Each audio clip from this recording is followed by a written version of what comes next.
ujungnya nanti kita melakukan pencatatan ya sehubungan dengan kewajiban WP yang berkaitan dengan pasal 28 ya Undang-Undang KUP, bahwa WP harus menyelenggarakan pembukuan ya sesuai dengan prinsip yang memang dianut oleh ketentuan akuntansi.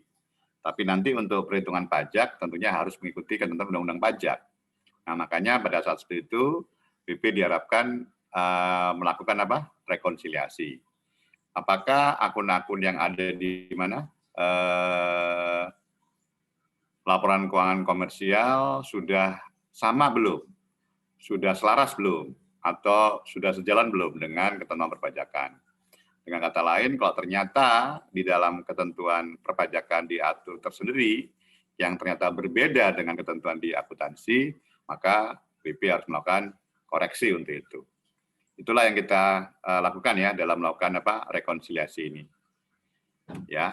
Nah, nanti di saat kita melakukan rekonsiliasi, saya yakin Anda semua sudah melakukan ya waktu belajar khususnya di lab PPH ya di semester 2, mungkin yang dulu ketemu saya di kelas ya, Mbak Andin juga kan ketemu saya 2 semester ya untuk PPH.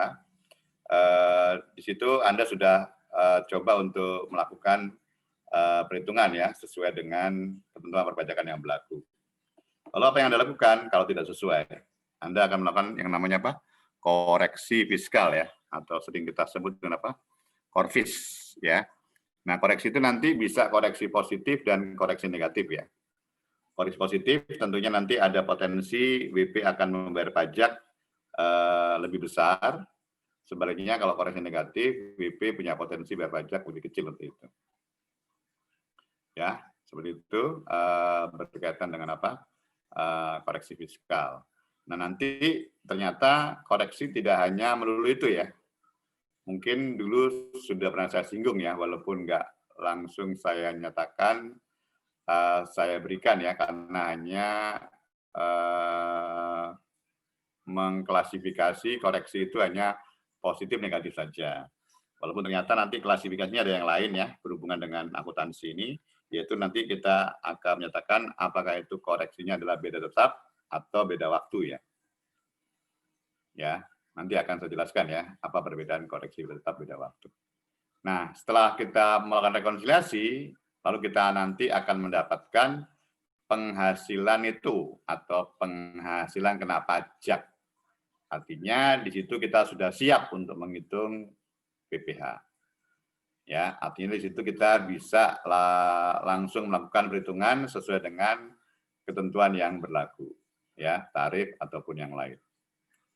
Nah, pada saat kita melakukan perhitungan ini, ya, nanti sesuai dengan skema perhitungan PPh ya. Setelah ketemu penghasilan itu fiskal atau PKP, apa yang kita lakukan? Atau mungkin barangkali yang kita bedakan dulu ya, Pak ini OP atau badan Pak, gitu misalnya. Kalau misalnya Anda ketemu PH itu fiskal, berarti nanti harusnya kalau itu OP, Anda kurangi dulu ya dengan apa? PTKP. Ya nggak? Atau misalnya kalau WP mengalami apa? Kerugian, ya kurangi dulu dengan apa? Kompensasi kerugian. Gitu. Ya. Nah, kalau misalnya ada kompensasi kerugian, maka tentunya kita mengacu pada pasal 6 ayat 2 ya, Undang-Undang PPh. Ya, berkaitan dengan bagaimana kita memperlakukan kompensasi kerugian ya, sehubungan dengan perhitungan di akhir tahun. Oke, kemudian setelah itu baru kita kalikan dengan tarif ya. Kalau memang nggak ada kompensasi, maka untuk PKP kalau dia badan langsung kalikan dengan tarif. Ya. Tapi kalau tadi saya katakan dia adalah orang pribadi, kita kurangi dulu dengan apa? PTKP gitu misalnya. Ya. Oke, nah kemudian pada saat kita tentukan bahwa sudah kita dapatkan berapa jumlah daripada PPh terutang, ya, lalu nanti baru kita kurangi dengan apa? Kredit pajak. Ya, kredit pajak bisa kita bagi, yaitu apa? Kredit pajak yang dipotong di pungut pihak lain, ya, sama kredit pajak yang dibayar sendiri ya. Nah, maka nanti akan muncul yang namanya PPh kurang lebih atau nihil. Mungkin sepertinya mudah ya, tapi barangkali nanti yang perlu Anda cermati adalah waktu rekonsiliasi itu sendiri ya. Anda harus tahu bagaimana perlakuan perpajakan. Terutama nanti untuk koreksi yang berkaitan dengan biaya. Ingat ya, koreksi yang kita lakukan itu secara garis besar ada dua. Yang pertama koreksi atas penghasilan, yang kedua adalah koreksi atas biaya. Kalau penghasilan lebih mudah ya, karena pembagiannya ada jelas, yaitu tidak final, final sama bukan objek. Ya. Sementara kalau biaya walaupun hanya dua, tapi nanti klasifikasi sangat banyak. Dua itu hanya apa? Deductible sama apa? Non-deductible expense. Kita punya panduan untuk deductible expense pasal 6 ayat 1. Non-deductible panduannya adalah pasal 9 ayat 1. Walaupun nanti turunan daripada aturan itu masih ada ya yang lain. Misalnya berkaitan dengan pasal 6 ayat 1, nanti bisa kita turunkan misalnya apa? Berkaitan dengan penyusutan, ada di pasal 11. Ya, kemudian juga yang berkaitan dengan biaya-biaya yang boleh, misalnya biaya gaji, Pak. Nah, itu nanti diturunkan di PMK, ya, di PER, ya, ataupun di SE sekalipun, ya. Yang tidak boleh juga demikian, ya. Nanti selain kita lihat undang-undang, yang pertama kita lihat hierarkinya adalah PP ya, setelah itu ya. PP, kemudian PMK, kemudian Dirjen, kemudian SE dan seterusnya, begitu. Oke ya, selesai itu pengantarnya. Coba kita lihat langsung isi daripada materi ini ya.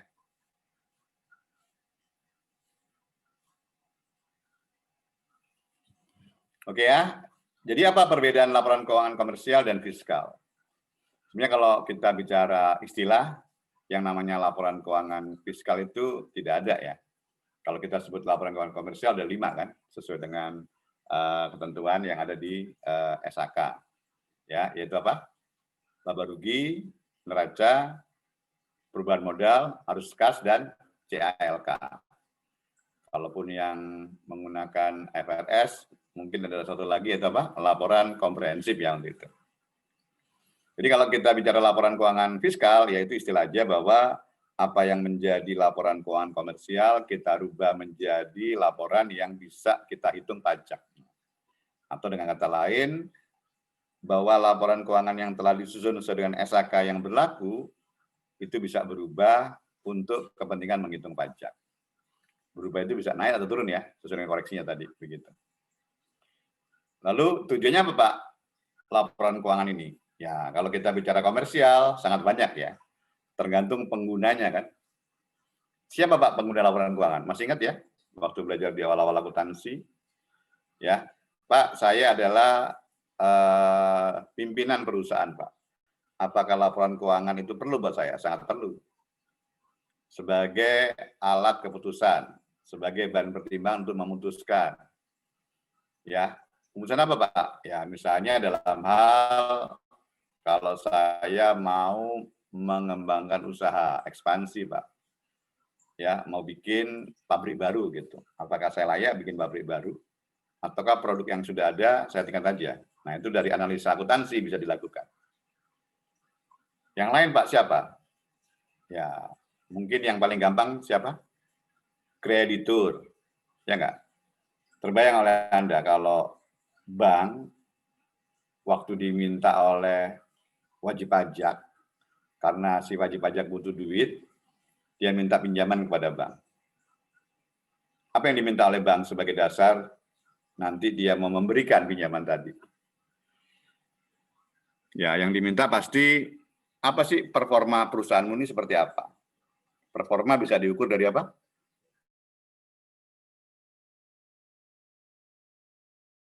Laporan keuangan ya, sudah ada secara apa? Ya, dari 5 tahun yang lalu ya sampai sekarang ya naik terus ini, prosentasenya naik terus gitu. Dibandingkan industri sejenis, ini yang paling tinggi gitu misalnya. Nah itu ya, itu juga pasti dibutuhkan oleh pihak bank. Nah tapi kalau laporan keuangan fiskal beda ya. Laporan keuangan fiskal yang butuh hanya kantor pajak saja. Tidak mungkin tadi yang saya katakan, Pak, PT ABC mau pinjam uang ke bank, Pak. Lalu bank ingin tahu performa daripada PT ABC, lalu dia minta laporan keuangan fiskal. Enggak. Laporan fiskal hanya untuk menghitung pajak saja. Ya, hanya untuk menghitung pajak saja. Ya.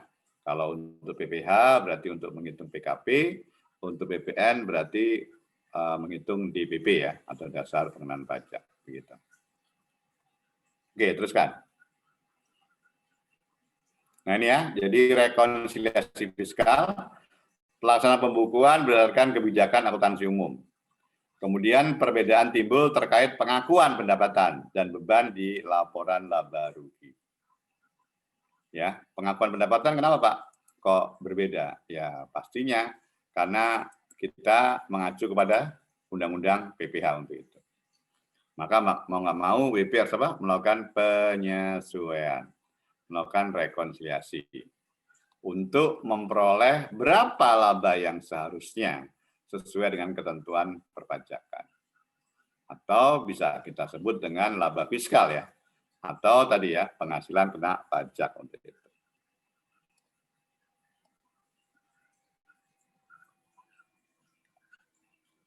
Oke ya, jadi tadi yang saya katakan bahwa WP ya mulai dari awal tahun sampai dengan akhir tahun melakukan praktek akuntansi. Ya, mulai dari apa? Yang pertama kali kalau kita bicara praktek akuntansi, bukti dasar ya, berupa bond, kwitansi dan seterusnya.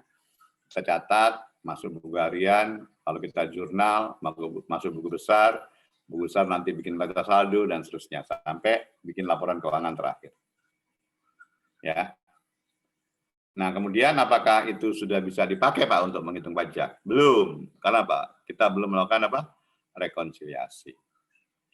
Nah, nanti di situ pasti ada beberapa perbedaan ya berkaitan dengan PSAK sama Undang-Undang Pajak. Ya, book tax gap sama effective tax rate ya, serta adanya pajak tangguhan. Nanti kita akan tentukan itu, ya. Jadi kalau misalnya kita bicara koreksi atau perbedaan, ya ada yang namanya koreksi permanen, ya, ada yang namanya koreksi apa? Temporer. Ya.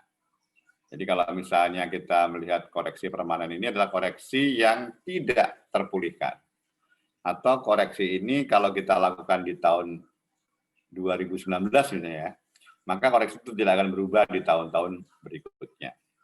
Pak, saya melakukan koreksi Pak atas sumbangan, Pak. Nah, sumbangan itu koreksi beda tetap ya.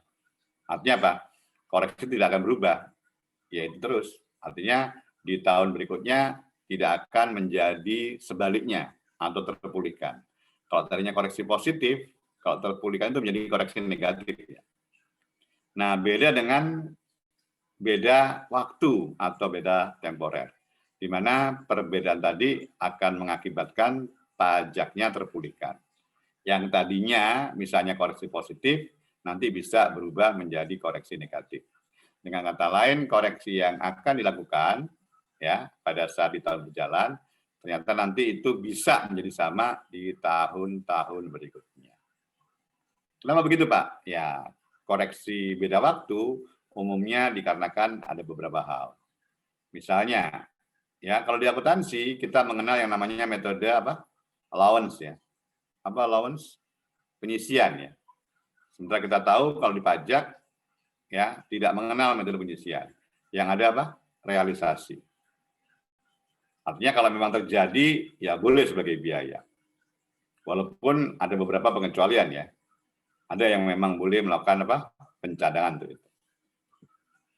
Oke ya, nanti bisa lihat lagi di undang-undangnya begitu. Nanti kita bahas kemudian. Oke ya, jadi konsep beda tetap dan beda waktu.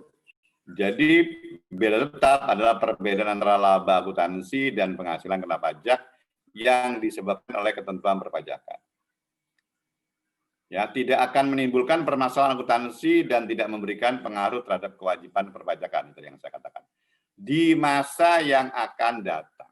Jadi pengaruhnya hanya di tahun berjalan, di tahun di mana kita melakukan koreksi. Itu koreksi beda tetap. Beda dengan koreksi beda waktu. Ya. Pak, koreksi atas penghasilan, Pak. Misalnya, Pak, saya punya penghasilan berupa sewa bangunan, Pak. Apakah itu nanti dikoreksi? Jawabannya iya. Kenapa dikoreksi, Pak? Karena itu bersifat final. Tidak perlu lagi kita perhitungkan di akhir tahun. Selesai sudah. Walaupun kita melaporkan itu di laporan keuangan komersial ya, sebagai apa? Pendapatan atau sebagai penghasilan.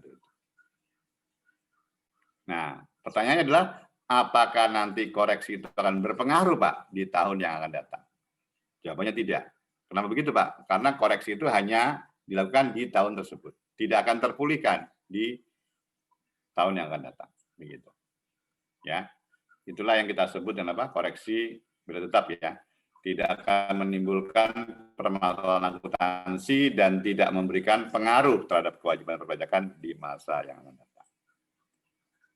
Nah, jenis bila tetap, ya ini dia. Penghasilan bagi akuntansi komersial, tapi menurut PPH merupakan penghasilan telah dikenakan PPH final yang saya sebut, di mana tidak perlu lagi dilakukan penghitungan pajak di akhir tahun.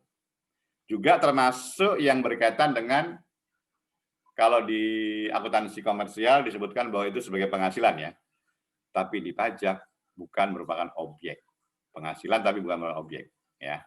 Artinya kalau bukan merupakan objek, berarti di akhir tahun nggak perlu kita hitung. Tetap dilaporkan sebagai bukan objek pajak, ya, tapi tetap nanti tidak akan diperhitungkan. Begitu. Kemudian juga beban atau biaya bagi akuntansi komersial, tapi menurut PPH merupakan pengeluaran yang tidak dapat dibiayakan atau non-deductible expense. Nah ini misalnya yang paling gampang apa? Sumbangan, Pak. Kami menyumbang 17 Agustus, Pak. Di akuntansi komersial dilaporkan. Boleh, Pak, sebagai expenditure, Pak, sebagai pengeluaran. Boleh. Tapi pada saat dia mau menghitung pajak, ini tidak diperkenankan sebagai pengurang penghasilan pada waktu menghitung PPH. Kenapa begitu, Pak? Karena ketentuannya memang dinyatakan demikian. Pengeluaran yang tidak berhubungan dengan apa? 3M penghasilan, maka tidak bisa dijadikan sebagai pengurang untuk itu. Nah, apakah nanti ini bisa tetap, Pak? Bisa. Kecuali kalau koreksi yang kita lakukan itu bukan karena itu. Misalnya koreksi yang kita lakukan itu karena metode misalnya. Tadi misalnya adanya pencadangan atau penyisian ya, sementara di pajak tidak boleh. Nah itu bisa dinyatakan sebagai koreksi beda waktu. Mungkin masih ingat ya, berkaitan dengan apa? Pencadangan piutang ya, misalnya. Masih ingat ya, ketentuan pencadangan piutang? Boleh nggak Pak, WP mencadangkan piutangnya? Ada yang bisa jawab?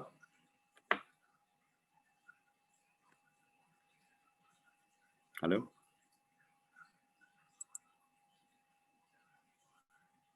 Ada yang bisa jawab?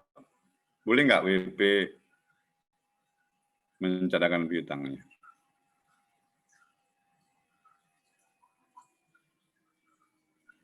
Kok sunyi? Izin menjawab, Pak. Ya, silakan. Ya, silakan Mas Atuen. Setahu saya kalau yang pencadangan piutang tadi apa ya? Pertanyaannya apa ya?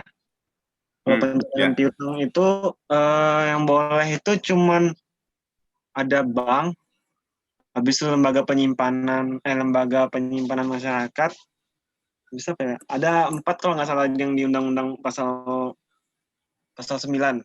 Berapa? Pasal 9? Iya Pak, yang lengkap dong. Kenapa? Yang lengkap dong. Nyebutnya yang lengkap. Kan sudah semester 5 loh ya. Semester 5 masuk stan lagi ya. Jurusan D3 pajak lagi begitu. Harus menunjukkan kualitas. Ya. Tapi intinya kalau selain 4 itu nggak boleh Pak. Intinya selain 4 itu nggak boleh. Oh iya. Undang-undang pajak itu bagi apa? D3 pajak kitab suci yang kedua itu ya. Iya. Harus hafal ya. Karena kan Anda sudah orang lain tuh melihat ya. Wah, D3 pajak sekolah tinggi akuntansi negara begitu. Pasal 9 ayat 1 huruf C Undang-Undang PPH. Nah, iya itu, Pak. Nah, ada 4 jenis usaha yang boleh mencadangkan. 1, perbankan tadi, Anda sudah benar. Yang kedua, ya apa?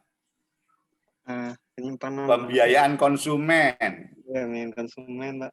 Bukan LPS. LPS itu bukan Ya. masalah piutang. Salah, Pak. Iya. Yang ketiga adalah SQU dengan hak opsi. Yang keempat adalah anjak piutang. Nah, kalau kita lihat di pasal 9 ayat 1 huruf C itu pengecualian terhadap mereka yang boleh mencadangkan. Untuk piutang tadi yang saya sebut. Apakah hanya piutang, Pak? Tidak. Ada 6 selain piutang.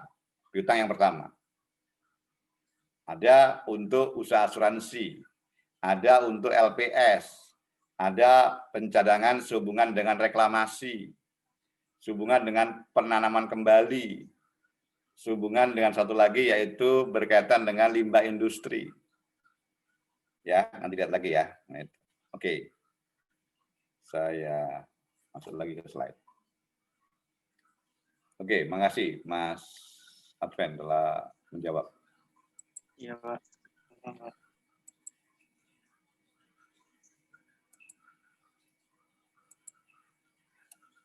Oke ya, jadi itu tadi yang saya katakan ya, berkaitan dengan perbedaan ya kalau kita mau melihat apa yang dimaksud dengan beda waktu. Nah, ini dia. Jadi perbedaan antara laba akuntansi dan penghasilan kena pajak yang disebabkan oleh ketentuan perpajakan sama. Ya, hal yang membedakan karena adanya ketentuan pajak yang tidak sama dengan ketentuan akuntansi. Tapi, nah ini, kalau koreksi beda waktu, itu akan memberikan pengaruh di masa yang akan datang, dalam jangka waktu tertentu. Sehingga apa? Pengaruh terhadap laba akuntansi dan penghasilan kena pajaknya akhirnya menjadi sama. Pak, saya melakukan pencadangan, Pak. Dan saya tidak termasuk 4 jenis usaha tadi. Boleh nggak, Pak? Secara fiskal. Nggak boleh. Anda mencadangkan, waktu Anda menghitung pajak, Anda harus mengoreksi. Koreksi apa? Koreksi positif. Karena waktu mencadangkan kan jurnalnya adalah apa? Ya, jurnalnya adalah beban piutang tak tertagih pada cadangan piutang tak tertagih. Koreksi, Pak, koreksi. Tapi koreksi itu beda waktu. Kenapa beda waktu, Pak? Karena nanti kalau di tahun berikutnya misalnya, atau 2 tahun kemudian misalnya, atau 3 tahun kemudian, ternyata memang benar yang punya utang tadi nggak bisa bayar, Pak. Atau kita sebut dengan realisasi. Itu gimana, Pak, kalau gitu? Boleh nggak, Pak, dihapuskan? Boleh. Selama memenuhi syarat. Nah, saya tanya lagi kepada Anda. Syaratnya apa? Ada yang tahu? Syaratnya apa?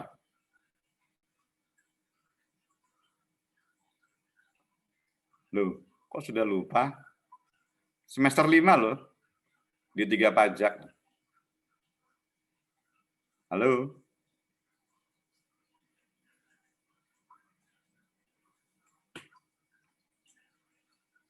Syarat penghapusan piutang boleh dinyatakan sebagai biaya. Sebenarnya ini sudah belajar loh ya di semester 1 dan 2 lalu. Izin menjawab, Pak. Oh, ada. Bentar, yang lain dulu. Ya, siapa? Mbak Siti tadi. Yang pertama, staf saya tuh telah dibebankan sebagai biaya. Mana wajah cerianya itu? Oh iya, Pak. Yang pertama. Ya, silakan. Yang pertama, kalau setahu saya itu telah dibebankan sebagai biaya di laporan laba rugi komersil. Ya. Kalau nggak salah. Terus wajib pajak itu udah ngasih daftar. Kok wajahmu gelap sih? Oh, nggak tahu, Pak, kameranya. Kamera. Beda dengan yang tadi. Iya, Oh, Pak. gitu. Kenapa ya, Pak? Ya sudah, iya, teruskan. Ya, apa? Teruskan, ayo. Maaf, Pak, kameranya jelek. Terus ya udah, nggak apa, teruskan. Ya. Setahu saya yang lain tuh menyerahkan daftar piutang ke DJP. Terus yang selanjutnya itu telah diserahkan ke pengadilan negeri ya, kalau nggak salah, Pak. Dan atau instansi pemerintah. Terus kalau yang debitur kecil itu Setahu saya dia Belum nggak- selesai tadi. Oh, Tadi belum selesai, masih ada lagi. yang mana, Pak? Coba lihat di pasal 6 ayat 1 huruf H ya, Undang-Undang PPH ya. Pasal 6 ayat 1 huruf H Undang-Undang PPH. Di sana dinyatakan bahwa ada 3 syarat. Tadi yang pertama, Mbak Siti sebutkan, telah dilaporkan dalam laporan laba rugi komersial. Yang kedua, tadi juga Mbak Siti sebutkan, telah diserahkan daftar siapa-siapa yang utangnya telah dihapus. Nah, yang ketiga ada 4. Ada 4 itu. 1, telah diserahkan perkara penagihannya ke pengadilan negeri, ya, atau lembaga yang mengurusi mengenai piutang. Yang kedua, adanya perjanjian tertulis antara yang punya utang dan yang punya piutang. Yang ketiga adalah yang berkaitan dengan telah diumumkan ke mass media. Dan yang keempat adalah yang punya utang membuat pernyataan.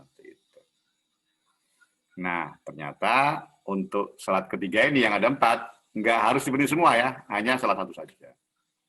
Lalu syarat ketiga tadi nggak perlu dipenuhi kalau itu adalah debitur kecil. Nah, begitu ya cara membaca ketentuan. Ya, Iya, Pak. lebih rajin lagi membaca ya, supaya Iya, Pak. ya tadi yang saya katakan, anggap itu sebagai kitab suci kedua buat Anda, gitu ya, Undang-Undang Pajak. Di 3 pajak loh ya, Sekolah Tinggi Akuntansi Negara. Oke. Iya, Pak. Terus ya, oke, lanjut ke materi tadi. Jadi jelas ya, kalau misalnya tadi apa, berkaitan dengan penyisian tadi ya, penyisian piutang, Pak, itu beda waktu, Pak. Beda waktu. Karena, Pak, saat dia menyatakan bahwa dia bukan termasuk 4 jenis usaha, nggak boleh dia menyatakan sebagai apa? Ya, nggak boleh dia menyatakan sebagai beban. Tapi kalau nanti terrealisasi bahwa yang punya utang tadi benar-benar bisa dibayar, baru boleh dijadikan sebagai biaya. Artinya yang tadinya koreksi positif, nanti akan muncul koreksi negatif. Selama apa? Pemenuhan syarat pasal 6 ayat 1H tadi sudah dilakukan. Gitu. Nah, yang paling gampang itu kalau beda waktu adalah apa? Penyusutan ya. Itu paling gampang gitu.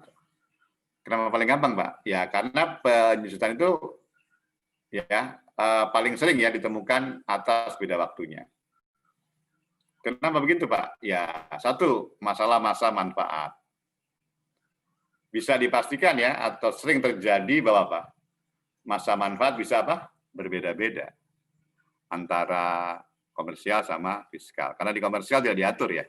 Sementara di fiskal, pasal 11 Undang-Undang PPH. Ya enggak?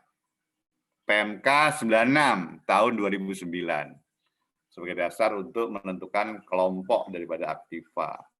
Kalau kelompok sudah tahu, berarti otomatis kita akan tahu berapa lama masa manfaatnya. Begitu.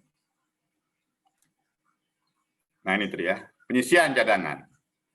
Penyusutan atau amortisasi sama kompensasi kerugian. Jadi kompensasi itu beda waktu juga ya. Kenapa? Karena di ketentuan mana? Akuntansi nggak diakui, tapi pajak akan diakui.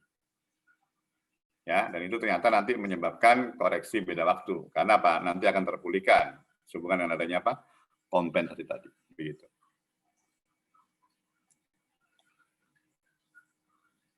Oke, ini dia beda waktu. Coba Anda lihat di situ. Yang di atas itu penyusutan ya. Ya. Penyusutan bisa beda waktu karena apa? Masa manfaat tadi yang saya bilang. Ya. Coba Anda lihat di tabel yang di atas, itu masa manfaat 4 tahun ya. Untuk fiskal. Karena ini kelompok 1 mungkin ya. Untuk komersial, tidak ada ketentuan ya. Pak, beli meja, Pak. Boleh nggak, Pak? 2 tahun. Boleh. 3 tahun, Pak? Nggak apa-apa. 4 tahun, Pak? Oke. 5 tahun, Pak? Ya, silahkan aja. 60 tahun, Pak? Ya keterlaluan. Masa meja 60 tahun umurnya. Ya, jadi artinya di situ kewajaran juga harus dilakukan di akuntansi komersial ya. Tapi tetap bisa aja berbeda dengan akuntansi fiskal atau ketentuan di pasal 11 gitu. Lalu apa jadi Pak kalau begitu? Ya pasti beda dong. Ada koreksi dong? Iya.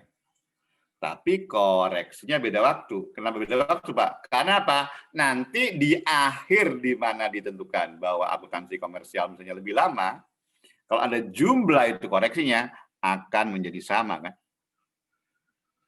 Ya nggak? Coba perhatikan di tabel yang pertama itu. Gitu ya. Ya. Jadi itulah yang nanti menyebabkan adanya perbedaan sehubungan dengan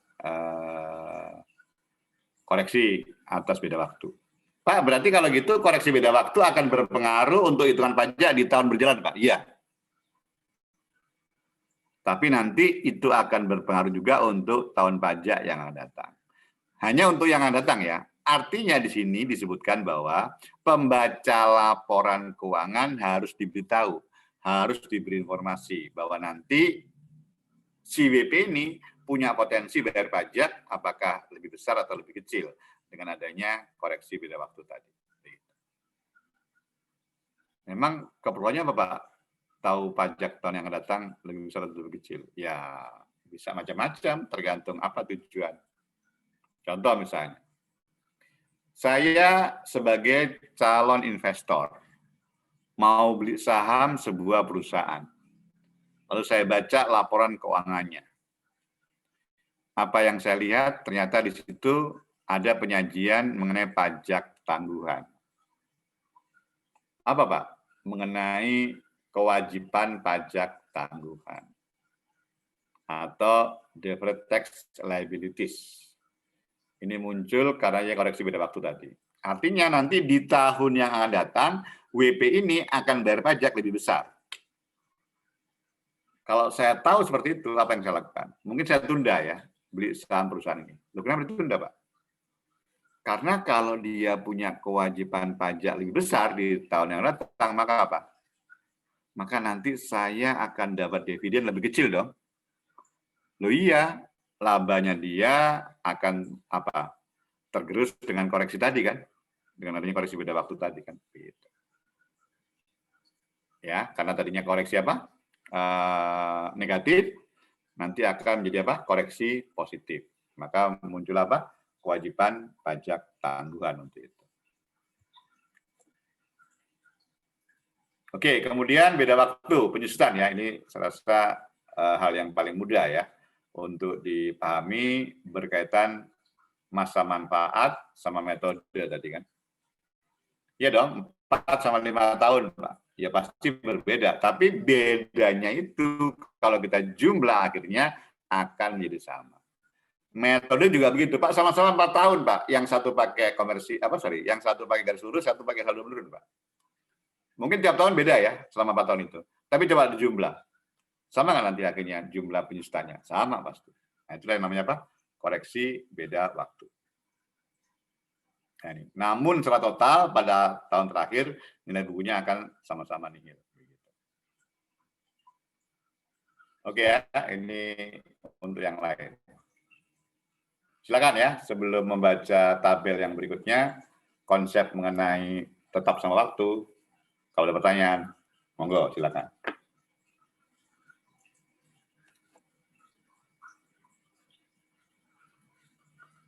Silakan, ada pertanyaan?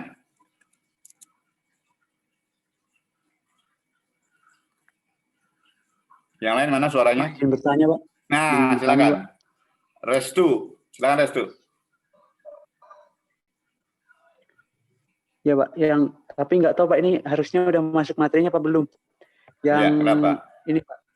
Saya kemarin pas baca di laporan keuangan itu ada di bagian bawahnya laba setelah pajak, laba setelah pajak itu bawahnya ada pajak kini sama pajak tangguhan. Nah, ya. Di bawahnya nanti ada jumlah atau beban penghasilan pajak yang neto. Nah, itu buat yang dibayar tahun ini itu yang bagian mana sih Pak sebenarnya Pak? Hitungnya dari yang laba pajak apa dari mana Pak? Makasih Pak. Ya, Jadi untuk kewajiban pajak di tahun berjalan, ya itu nanti ditampilkan di dalam perkiraan yang namanya pajak kini. Pajak kini itu kata lainnya adalah PPh terutang. Kalau kewajiban pajak kini berarti itu adalah kurang bayar. PPh terutang belum tentu dia kurang bayar ya. Bisa nggak ada PPh terutang tapi jadi lebih bayar dia? Terus tuh, saya tanya. Bisa nggak ada PPh terutang tapi nanti jadi lebih bayar? Bisa nggak? Terus tuh. Kalau kreditnya lebih banyak, Pak. Nah, itu dia. Artinya pajak ini adalah PPh terutang, kewajiban pajak ini setelah dikurangi kredit pajak ternyata masih kurang bayar ya. Muncullah kewajiban pajak ini. Ya. Oh, iya. Tapi kalau ternyata lebih bayar, maka muncullah yang namanya apa? Aktiva pajak kini. Ya, muncullah aktiva pajak kini. Lalu gimana Pak dengan pajak tangguhan? Pajak tangguhan tidak berpengaruh untuk pembayar pajak di tahun berjalan. Seperti yang saya katakan, pajak tangguhan itu hanya memberikan informasi kepada pembaca laporan keuangan, seperti yang Anda lakukan di dalam tugas itu ya. Nantinya Anda akan bisa tahu bahwa nanti di tahun yang akan datang, si WP ini bisa bayar pajak lebih besar atau lebih kecil. Begitu. Kenapa Pak? Ya karena tadi, karena adanya apa? Koreksi beda waktu. Oke, saya pertegas lagi ya dengan contoh. Sebentar ya, saya buka Excel dulu. Jadi supaya tahu nanti gimana kita melakukan pajak tangguhan.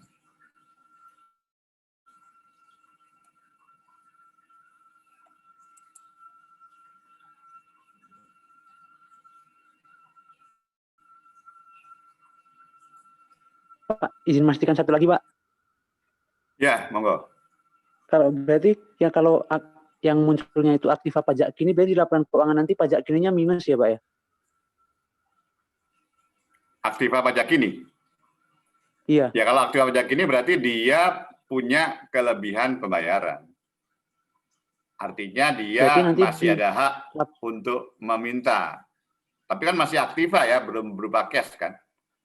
Ya, artinya nanti itu masih dinyatakan sebagai aset atau aktiva ya, yang bentuknya adalah perhitungan kelebihan bayar tadi begitu. Berarti nanti di laporan keuangannya nilai pajak kininya itu negatif apa gimana, Pak? Nilai pajak kininya. Kalau pajak ini kan saya bilang PPh terutang kan? Iya. Kalau PPh terutangnya dengan kredit pajaknya, kredit pajak lebih besar, maka harusnya pajak kininya memang minus begitu. Kalau secara matematis kan begitu ya. Oh. Iya, iya Pak. Nah. Baik Pak, makasih Pak. Oke. Oke ya, saya berikan contoh misalnya untuk aktiva tetap ya. Sudah tetap belum Excel saya? Sudah Pak. Sudah, oke. Sudah Pak. Oke. Aktiva tetap kelompok 1. Kelihatan ya tulisan saya atau kurang besar? Saya gedein lagi. Ya. Harga perolehan.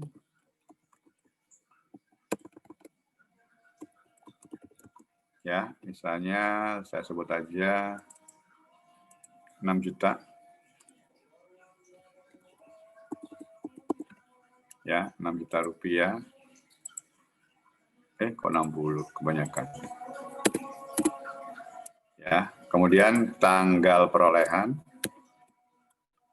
Misalnya biar lebih mudah, saya bikin awal tahun ya.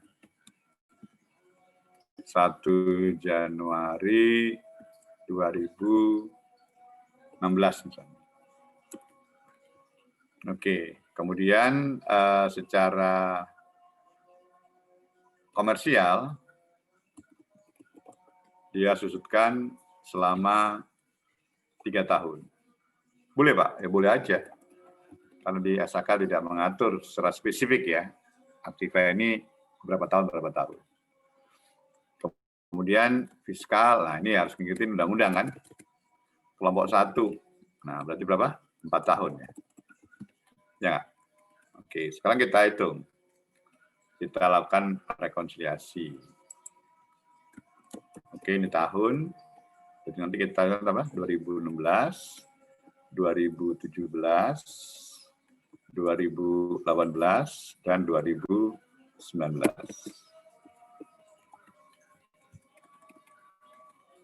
Oke. Ya. Lalu dari sini bisa kita tentukan sekarang untuk penyusutan secara komersial, kemudian secara fiskal, lalu koreksinya. Oke, secara komersial berapa Pak penyusutannya? Oh ya, sorry, ini belum saya tambahkan. Metodenya sama-sama menggunakan garis lurus. Oke, berarti secara komersial berapa? 6 juta dibagi 3 ya? Ya, 2 juta rupiah. Benar, 2 juta rupiah? Ya, Pak. Iya, Pak. Ya, 2 juta rupiah. Nah, kemudian secara fiskal 6 juta dibagi 4 ya. 1.500.000. Koreksi nggak Pak? Koreksi loh, beda. Ya nggak? Negatif positif? Negatif, Pak. Negatif. Masa negatif? Positif, Pak. Positif. Positif. Ya kan? Positif. Kenapa positif? Karena biaya lebih kecil kan? Iya, Pak. Karena Biaya lebih kecil berarti potensi pajak lebih besar dong. Nah, koreksi ini akan berpengaruh untuk hitungan pajak di tahun 2016. Atau koreksi ini akan berpengaruh pada pajak kini. Tapi koreksi ini juga akan bisa mempengaruhi pajak tangguhan. Kenapa begitu, Pak? Karena nanti di tahun yang berikutnya, koreksi ini akan terpulihkan. Atau koreksi ini nanti akan menjadi negatif. Makanya harus disebutkan di dalam laporan keuangan. Berapa pajak tangguhannya? Ya, ketentuannya menyatakan untuk menghitung pajak tangguhan adalah dari koreksi beda waktu yang sudah kita sebut di sini, kita kalikan dengan tarif PPh badan. Tarif tertinggi ya, kalau misalnya kita bicara tahun 2019 masih 25% ya. Tahun 2020 ini sudah berubah menjadi 22% ya. 2021 juga sama, 22%. Nah, nanti 2022 menjadi berapa? 20%. Ya, berarti nanti pajak tangguhannya, ya, kalau misalnya kita pakai tarif 25% ya misalnya, masih. Berapa Pak? Ya, 500.000 dikali dengan 25%. Nah, ini harus ditampilkan di laporan keuangan. Pertanyaan saya, apakah aktiva pajak tangguhan atau kewajiban pajak tangguhan? Karena ini koreksi positif, maka nanti ada potensi menjadi koreksi negatif kan? Ya nggak? Nah, ini kita sebut dengan apa? DTA atau DTL? Aktiva pajak tangguhan. Aktiva pajak Iya. tangguhan. Ya, DTA ya. Bukan DTL, Deferred Tax Asset. Ya, aktiva pajak tangguhan. Oke, kita lihat yang kedua. Masih 2 juta ya. Ya nggak? Ini tetap sama juga, 1,5 juta. Masih ya koreksinya ya, berapa? 500.000. Positif ya. Nah, sama ini. Berapa? 125.000. Sama, 125.000. Juga sama, ini adalah apa? DTA. Tahun ketiga juga sama, begitu. Tapi kan ya, 500.000 tahun 2017 itu akan berpengaruh pada pajak kini ya. Artinya si WP ini waktu menghitung pajak di tahun 2017, dipastikan 500.000 akan berpengaruh. Yang menyebabkan nanti potensi pajak jadi lebih besar ya. Begitu. Itu untuk pajak kininya. Ya, tapi untuk pajak tangguhannya harus juga diperhitungkan karena nanti ada potensi bayar pajak bisa lebih kecil ya, karena sekarang dia bayar pajak lebih besar. Sama 500.000 juga koreksi positif ya, 120.000 juga sama, dan ini DTA. Nah ini terpulihkannya di sini. Di tahun keempat nggak ada ini. Komersial. Ya, komersial nggak ada. Kenapa nggak ada, Pak? Ya karena sudah habis kan, 6 juta. Sementara fiskal masih mengakui ada penyusutan karena belum habis. Karena 4 tahun. Sehingga tahun terakhir berapa? 1,5 juta. Maka apa? Terjadilah koreksi 1,5 juta ya. Pajak mengakui bahwa ada biaya untuk itu. Sementara akuntansi enggak karena sudah habis. Maka apa? Koreksi negatif ya. Ya enggak? Coba kita kalikan. 1,5 juta kalikan dengan 25%. Tapi ini apa nanti? DTL ya. Iya. DTL. Ya, kewajiban pajak tangguhan atau deferred tax liabilities. Inilah yang kita sebut dengan pajak tangguhan. Akhirnya koreksinya terpulihkan ya. Akan menjadi sama. Nah, yang seperti ini harus ditampilkan di dalam laporan keuangan. Jadi Anda waktu membaca kemarin laporan keuangan yang menjadi tugas Anda itu, Anda bisa mengetahui kenapa muncul aktiva atau kewajiban pajak tangguhan. Silakan. Ada pertanyaan? Pak, izin bertanya. Ya, silakan. Kalau misalnya perusahaan itu pas di tahun itu tuh koreksi beda waktunya itu ada yang positif, ada yang negatif. Kan itu kan muncul aktiva sama kewajiban. Itu dibuat 2 jurnal apa gimana, Pak? Jadi ada 2 metode yang bisa digunakan. Boleh dibuat 2 ditampilkan, baik aktiva maupun kewajiban pajak tangguhan, atau langsung digabung. Kalau digabung sebenarnya gimana, Pak? Pak, positif 500, Pak, negatif 400. Berarti tinggal berapa? 100 ya yang positif ya. Itu yang kita hitung. Jadi hanya apa? Aktiva pajak tangguhan kalau begitu. Iya. Jadi 2 metode itu bisa digunakan. Begitu. Kalau yang dipakai umumnya yang mana, Pak? Dua-duanya boleh. Oh. Tapi yang memudahkan ya digabung. Oh iya, Pak. Berarti kan Anda nggak usah bikin 2 jurnal kan? Cukup 1 jurnal aja kan? Terima kasih, Pak. Oke. Ya, sama-sama.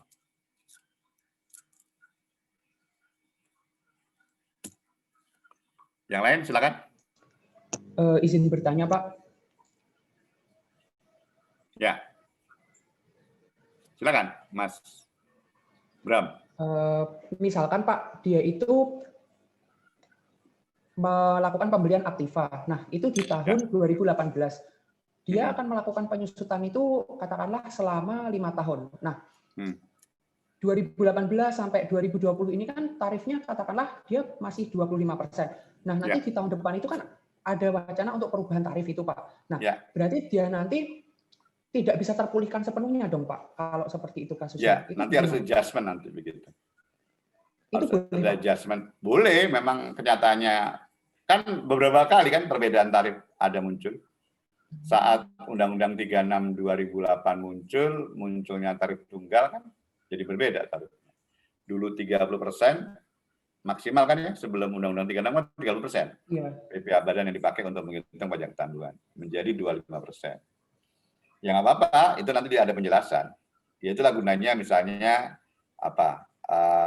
catatan atau laporan keuangan kan ya, pemberitahuan berkaitan dengan adanya perbedaan tarif pajak yang berbeda. Saya rasa nggak ada masalah.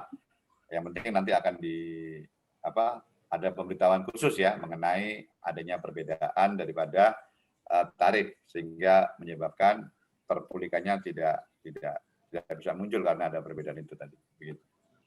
Ada jurnal khususnya atau tidak, Pak, yang seperti itu? Ya, jadi nanti pada saat seperti itu, waktu kita tentukan, jurnal khususnya adalah yang berkaitan dengan apa yang menjadi ya koreksi beda waktu atau aktiva pajak tangguhan sama kewajiban pajak tangguhannya, tinggal kita lakukan jurnal pembalik, ya dibalik saja jurnal yang sebelumnya, dengan menyatakan ada apa? Selisih berapa persen tadi? 3% ya untuk itu ya. 3%. Ya, iya, begitu. Baik Pak, terima kasih. Oke, sama-sama. Yang lain silakan. Bertanya. Ya, siapa dulu nih? Ada 2 apa 1 orang nih yang nanya? Mbak Sheni ya? Ini Hah? Loh, udah Sheni dulu, ayo. Ya. Silakan Mbak Sheni. Izin memastikan Pak, Ya. terkait masa manfaat harta tak berwujud, kalau tidak tercantum dalam kelompok masa manfaat, itu kan diikutkan ke kelompok terdekat. Kalau misalnya dia 12 tahun, berarti kita bisa memilih ya Pak, ikut 8 tahun atau 16 tahun gitu. Boleh begitu ya, kelompok 2 atau kelompok 3. Oh ya, terima kasih Pak. Oke, silakan.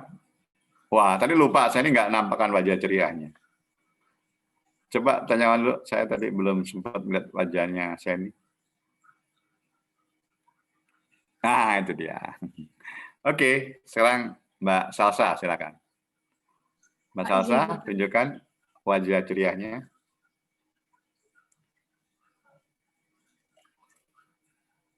Ya, silakan Mbak Salsa.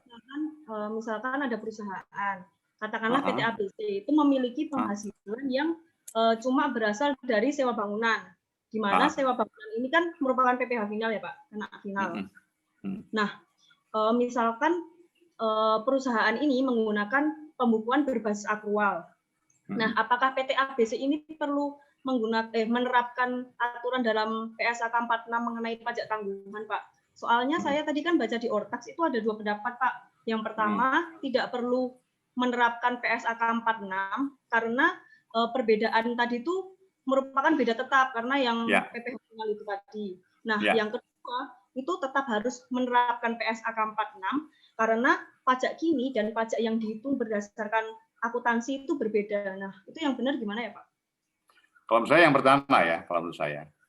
Karena pada saat kita tahu bahwa WP ini dikenakan pajak final, sehubungan dengan apa yang dilakukan oleh WP ini pada saat melakukan rekonsiliasi, semuanya adalah koreksi bila tetap kan ya, bukan koreksi bila waktu. Nah, kalau menurut saya jadi nggak muncul koreksi bila waktunya untuk itu, tapi koreksi bila tetap. Kalaupun misalnya tadi disebutkan akrual, gimana Pak? Sama aja kan? Kalau di pajak berkaitan dengan pengusaha jasa konstruksi, baik akrual maupun tidak akrual, tetap intinya semua dikoreksikan atas pendapatannya. Kecuali kalau dia punya pendapatan lain ya, yang tidak final, berarti bisa kita hitung pajaknya di akhir tahun. Kalau dia final ya sudah selesai pajaknya ya. Kalau menurut saya yang pertama tadi ya, yang benar ya, nggak usah menampilkan untuk PSAK 46-nya. Berarti selama dia final udah itu beda tetap gitu ya Pak? Iya, beda tetap begitu. Terima kasih Pak. Oke. Yang lain silakan.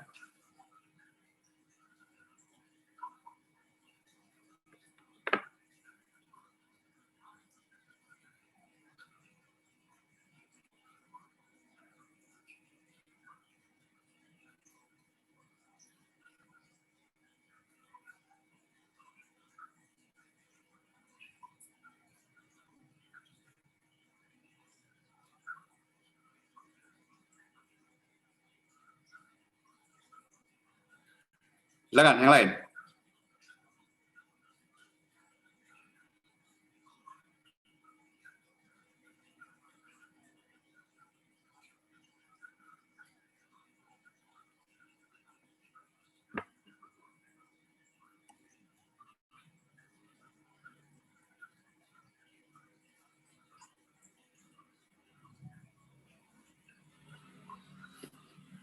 Oke ya, kalau tidak ada, lanjut ya.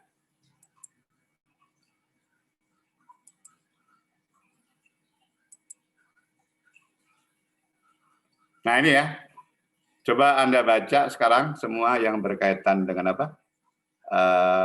Perbedaan antara tetap sama waktu ya. Boleh Anda baca ada berapa tabel ini?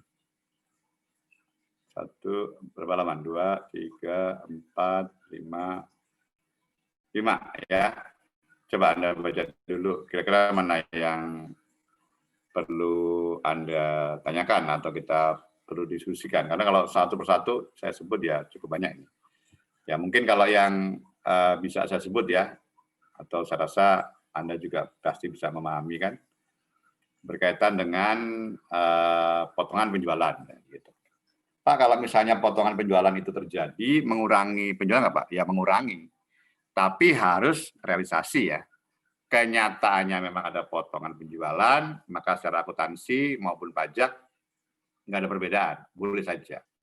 Tapi kalau potongan penjualan dilakukan dengan cara penyisihan, nah itu yang akan dikoreksi oleh pajak, karena pajak tidak mengakui itu. Nah, tapi atas koreksinya lah koreksi beda waktu. Kenapa begitu, Pak? Ya karena penyisihan. Penyisihan nanti akhirnya menyebabkan ada realisasi ya yang terjadi. Nah, kalau ternyata realisasi itu muncul, ya maka yang tadinya koreksi positif jadi koreksi negatif. Begitu. Oke, yang lain silakan dibaca. Nanti kalau nggak jelas boleh tanya. Begitu.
Pak, izin bertanya, Pak. Ya, silakan. Siapa nih? Mengenai penyusutan tadi, Pak. Misal di Sitok, Pak. Sitok. Oh ya. Sitok ya. Coba dong dilihatkan wajah ceriahnya. Nah, misal di laporan keuangan itu ada nilai sisa buku, Pak. Berarti kan nanti penyusutannya kan beda sampai akhir, Pak. Jumlah penyusutannya beda sampai akhir. Ya. Nah, itu perbedaannya itu akan jadi biaya tetap atau kayak gimana, Pak? Ya, kalau seperti itu akhirnya nanti tetap beda waktu ya. Cuma beda waktunya harusnya disesuaikan dengan karena gini, nilai residu itu kan sebenarnya kan tidak boleh kalau di pajak ya. Ya, nggak boleh. Nggak boleh kalau secara fiskal kan. Nilai residu. Nah, itu koreksi nggak, Pak? Itu koreksi. Nah, untuk yang itu, kalau menurut saya, itu koreksi boleh tetap. Beda waktunya adalah sepanjang koreksi yang ada di tadi, perlakuan sehubungan dengan koreksi yang ada di mana? Di dalam ketentuan yang berkaitan dengan masa manfaat sama apa? Sama metode kan? Ya, dengan metode. Karena begini, penyusutan tidak selalu koreksinya beda waktu ya. Ada nggak Pak penyusutan yang beda tetap? Saya tanya kepada Sito sekarang.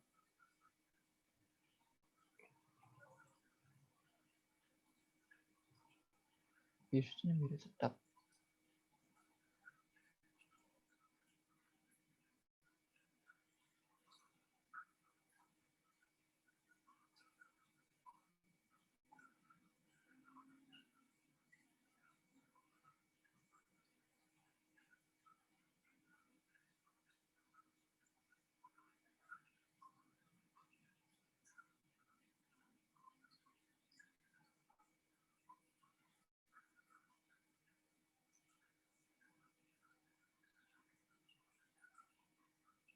Ayo.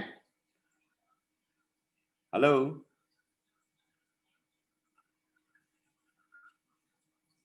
Kalau nilai residunya beda, bisa ini nggak, Pak? Bisa beda tetap nggak?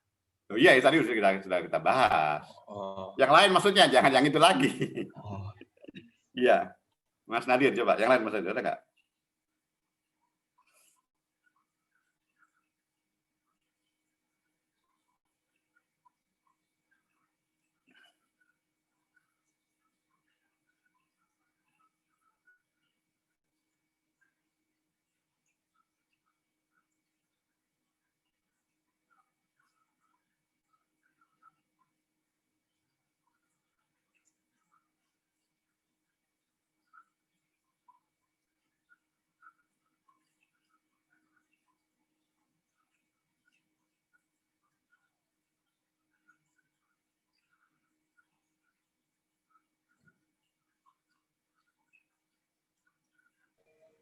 Mungkin untuk ini Pak, ya. Goodwill Pak, Goodwill itu amortisasinya mungkin kalau di komersial boleh, kalau di pajak sama sekali nggak boleh Pak mungkin. Amortisasi ini ya berarti ya? Iya Pak. Iya, berarti amortisasi ya berarti. Ya. Ya, bisa saja kalau seperti itu. Tapi yang paling gampang aja kalau penyusutan. Saya yang minta penyusutan. 3M Pak. Mungkin yang paling gampang. Yang apa? Yang tidak untuk usaha. Tidak untuk usaha. Kenapa itu? Ya kan kalau tidak untuk usaha udah pasti penyusutannya nggak boleh dibiayakan Pak. Jadi pasti beda tetap. Ya, itu salah satunya seperti itu. Benar ya Mbak Siti ya? Iya kan? Pak, ini bisa dikoreksi Pak. Apakah koreksi beda waktu? Tunggu dulu. Kenapa dia dikoreksi? Kan bisa bilang, penyusutan itu beda waktu karena koreksinya adalah karena apa? Masa manfaat sama apa? Sama apa tadi? Metode. Metode Pak. Iya. Jadi kalau misalnya saya punya aktiva berupa bangunan, ya, maka nanti saya akan apa? Menyatakan itu saya koreksi kalau misalnya bangunan tersebut saya gunakan untuk mes pegawai, gitu kan? Ya, begitu ya. Benar ya, jadi Mas ini begitu ya. Pak, izin bertanya, Pak. Ya, silakan. Itu berlaku juga buat yang itu nggak, Pak? Misal ada generator yang buat usaha sama yang buat mesnya direksi, kayak gitu juga nggak, Pak? Oh iya, berlaku juga itu. Oh, baik, Pak. Ya.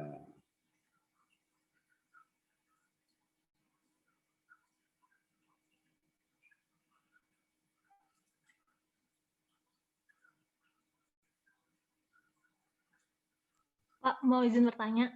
Ya, silakan. Kalau yang ada di tabel itu tuh ada penyalur gula, pasir, tepung terigu, bulog, sama industri rokok, itu emang gimana ya Pak? Ya? Yang gula pasir, bulog, industri rokok, itu memang ada ya Pak?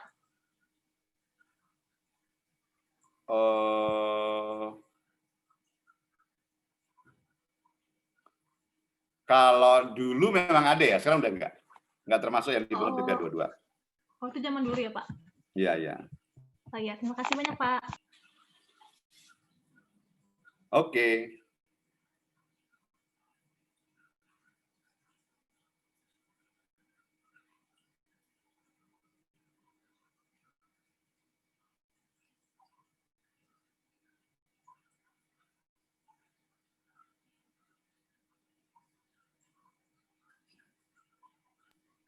Pak, itu kalau yang keuntungan pengalihan tanah dan bangunan, kenapa PPh 25 ya, Pak? Di tabelnya. Keuntungan? Oh enggak, salah.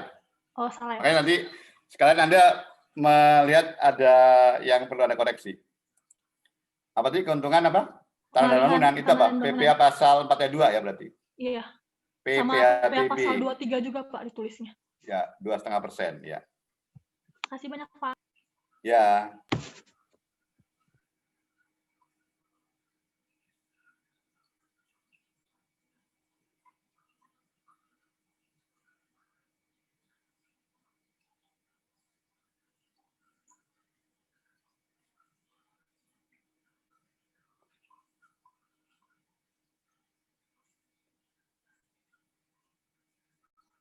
Pak, izin bertanya. Ya, silakan, Mas Ferdi. Untuk itu, Pak, penyusutan kendaraan dinas direksi itu, berarti itu juga bisa masuk penyusutan yang beda tetap ya, Pak? Kan Iyalah, itu cuma, karena kan tidak diakui. Iya, 50% tidak diakui. Sesuai dengan Cap 220 kan. PJ tahun Pak. 2002. Ya, oke.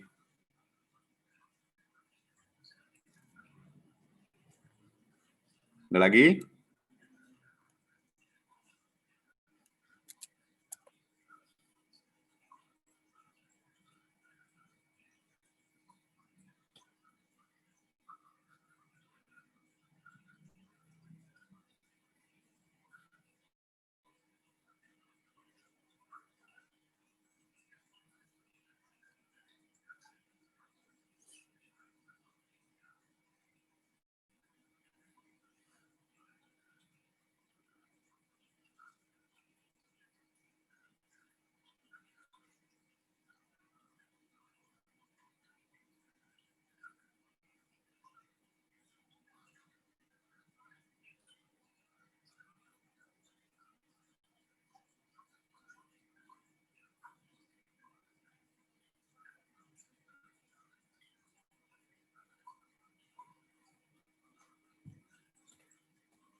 Mungkin belum ada lagi, Pak. Oke. Enggak, ini udah jelas semua ini. Di tabel ini. Enggak ada yang ditanyakan. Ya, berkaitan dengan apa? Koreksi tetap atau koreksi beda waktu begitu. Silakan ya, masih ada waktu saya berikan. Kalau ini banyak sekali soalnya. Jadi bisa diekspor lagi ya, kira-kira mana yang perlu ditanyakan.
Izin bertanya, Pak. Ya, silakan. Terkait penghasilan dari luar usaha. Kemarin di LabKeu yang jadi tugas, itu ada penghasilan dari keuntungan penjualan aset keuangan AFS, begitu, Pak? Ya. Nah, atas keuntungan penjualan aset keuangan AFS ini, gimana perlakuannya ya, Pak? Terima kasih. Ya, keuntungan penjualan atas aset apa tadi? Aset keuangan available for sale, Pak. Oh, pada saat kita menyatakan bahwa ada keuntungan sehubungan dengan penjualan aset, saya rasa perlakuannya sama ya. Di akuntansi akan diakui sebagai pendapatan, di pajak pun juga demikian. Nah, cuma nanti pengukurannya barangkali yang bisa aja beda. Ya, misalnya berkaitan dengan nilai sisa bukunya, bagaimana cara menghitungnya, begitu. Tapi kalau keuntungannya sama-sama diakui sebagai apa? Pendapatan ya. Ya, tapi kalau misalnya kita urai lagi bagaimana cara menghitung, misalnya berkaitan dengan apa tadi? Sisa buku, metodenya, ya, atau berkaitan dengan nilai wajarnya dan sebagainya. Nah, itu mungkin bisa ada perbedaan, maka kita bisa melakukan nanti koreksi atas hal tersebut. Tapi kalau ditanya berkaitan dengan pendapatan sehubungan dengan keuntungan tersebut, itu hal yang sama. Sama-sama diakui sebagai pendapatan atau keuntungan, baik untuk akuntansi, komersial maupun fiskal. Begitu. Berarti penjualan atas aset keuangan tuh sama kayak aset lainnya aja gitu ya, Pak? Ya, sama aja. Iya, makasih Pak. Ya, aset keuangan ini kan yang Anda maksud nanti coba lihat lagi ya, itu bisa saja berupa apa? Saham misalnya. Ya, tapi ingat, untuk perlakuan aset keuangan berupa saham, kalau dijual di mana? Bursa efek kan final kan? Iya Pak. Ya, itu aja yang perlu Anda cermati. Tapi kalau menjual langsung kepada pihak lain, ya langsung laba ruginya akan diakui. Itu ya Mas Alif ya? Iya Pak, makasih Pak. Oke. Mas Alif yang mana nih? Saya belum lihat mukanya. Coba boleh dilihat, Mas. Saya ingin lihat mukanya dulu. Oh ini Mas Alif. Oke. Makasih Pak. Ya, silakan. Yang lain, ada lagi nggak? Ya, sama-sama.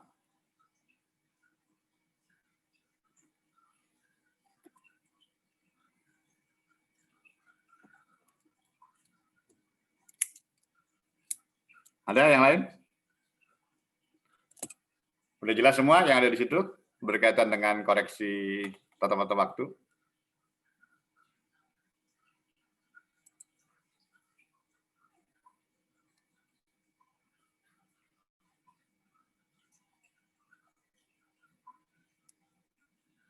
SGU, ada yang mau nanya nggak itu?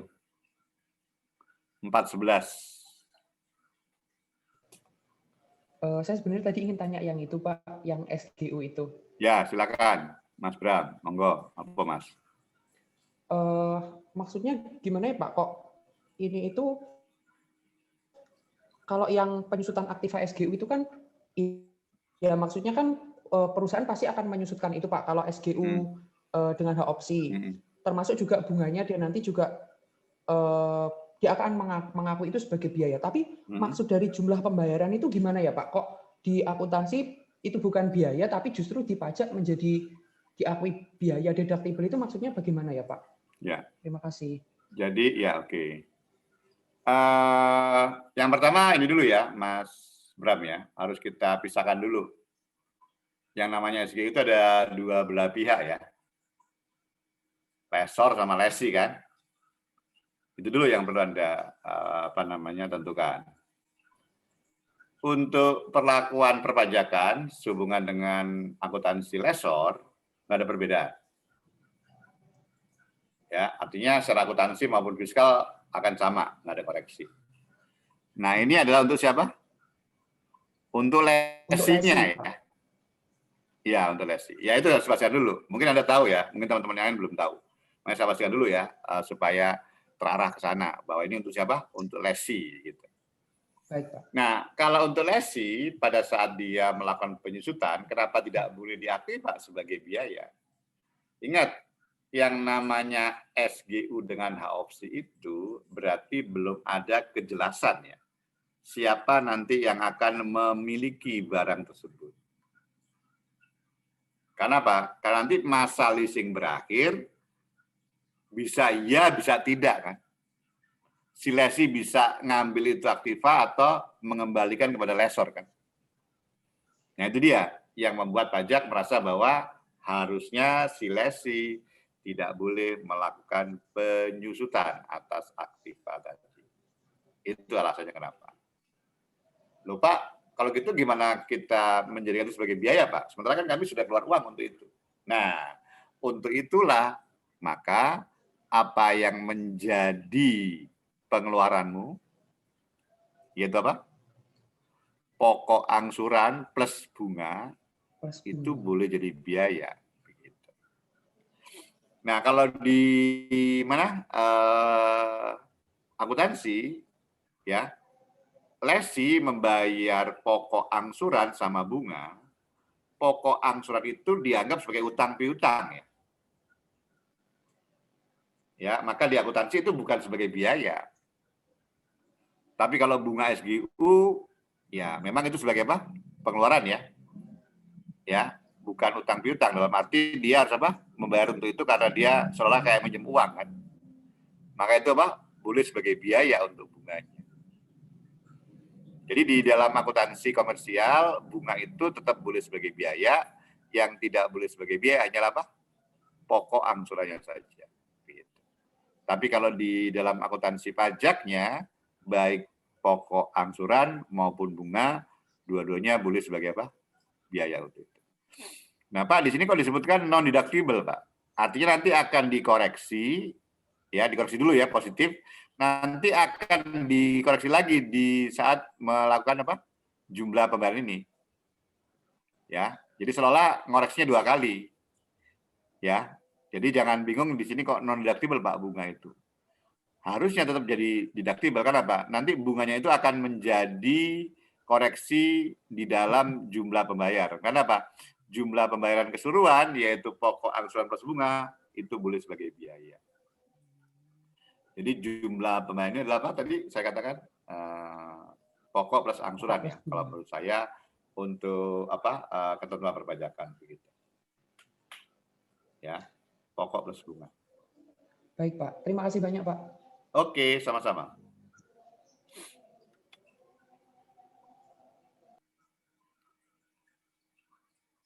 Yang lain? Ada pertanyaan?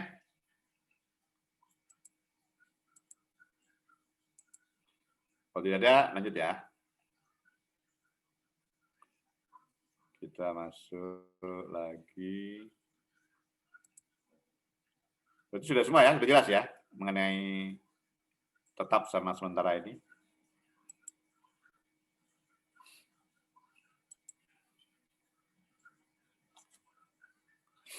Oke, nah kemudian BPH terutang ini tadi. Sudah skema ini serasa sudah pernah belajar kan ya, waktu belajar BPH di semester 1 dan 2. Jadi pada saat kita tentukan berkaitan dengan PPH di akhir tahun, maka jumlah seluruh penghasilan kita jumlahkan untuk hanya pasal 4 ayat 1. Sementara untuk yang bukan objek, kita keluarkan. Ya, kita keluarkan. Kemudian penghasilan bruto, ya. Kemudian kita kurangi dengan apa? Biaya fiskal. Penghasilan bruto itu biasanya bisa saja meliputi penjualan dikurangi apa? Harga pokok, ya. Bisa seperti itu. Kemudian biaya fiskal yang boleh ya, berarti sesuai dengan ketentuan di pasal 6 Undang-Undang PPH. Nah, kalau nggak boleh, kita apa? Koreksi untuk itu. Termasuk koreksi di penyusutan ya, pasal 11, kemudian juga koreksi di dalam amortisasi, pasal 11A, atau koreksi sehubungan dengan memang biaya yang tidak diperkenankan sebagai pengurang, yaitu di pasal 9 ayat 1 dan ayat 2. Kalau kita dapatkan PH itu di sini, ya, karena sudah dikurangi dengan biaya yang boleh dikurangkan, lalu setelah itu baru kita kurangi dengan apa? Kompensasi kerugian yang memang masih diperkenankan ya. Ya, selama 5 tahun untuk kedepannya gitu. Kemudian kalau untuk WPOP maka masih ada pengurangan satu lagi yaitu apa? PTKP. Maka setelah itu ketemu apa? Penghasilan kena pajak. Berapa jumlah PKP-nya untuk itu? Kalau BB Badan tidak ada ya untuk apa? PTKP sehingga langsung PAN itu adalah PKP-nya. Kita kalikan tarif, ya, ketemu BPH terutang. Nah, baru setelah itu kita kurangi apa? Duit pajak ya. Maka muncullah kurang, lebih, atau nihil. Begitu. Oke, seperti itu ya. berkaitan dengan apa? Kewajiban sehubungan dengan WP di akhir tahun, waktu menghitung pajaknya. Ada komentar mengenai formula ini? Silakan, monggo.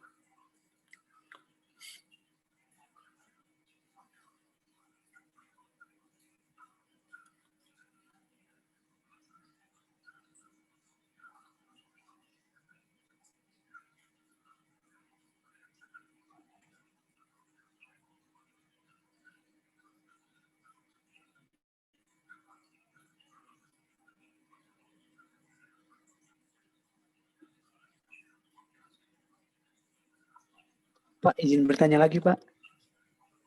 Ya, silakan, monggo. Pak, kalau di itu Pak laporan yang arus kas itu kan ada di situ hasil penjualan aktiva tetap. Nah, aktiva tetap itu ada property plan, ada equipment, berarti itu dia nggak mesti masuk 4 ayat 2 ya, Pak ya? Ada yang 4 ayat 1 juga ya? Apa contohnya tadi? Itu Pak, kalau aktiva tetap kan kalau di laporan keuangan ini bahasa Inggrisnya dia property plan sama equipment. Berarti kalau yang buat properti sama plan-nya nanti masuk 4 ayat 2, terus equipment-nya nanti dia masuk 4 ayat 1 gitu Pak? Loh, ini atas penghasilan apa? Disewakan atau apa? Propertinya? Penjualan, Pak. Penjualan aktiva penjualan. tetap gitu. Oh ya. Kalau penjualan aktiva tetap, ya, kalau kita bicara untuk perpajakan, semuanya kan berkaitan dengan objek PPh pasal 4 ayat 1 kan. Coba Anda lihat di pasal 4 ayat 1. Salah satu hurufnya itu menyatakan bahwa apabila ada pengalian atas harta, maka itu adalah sebagai objek pajak. Pasal 4 ayat 1 ya. Yang 4 ayat 2 adalah hanya untuk pengalian sehubungan dengan harta berupa tanah dan bangunan kan. Nah, baru itu yang dikenakan PPh pasal 4 ayat 2.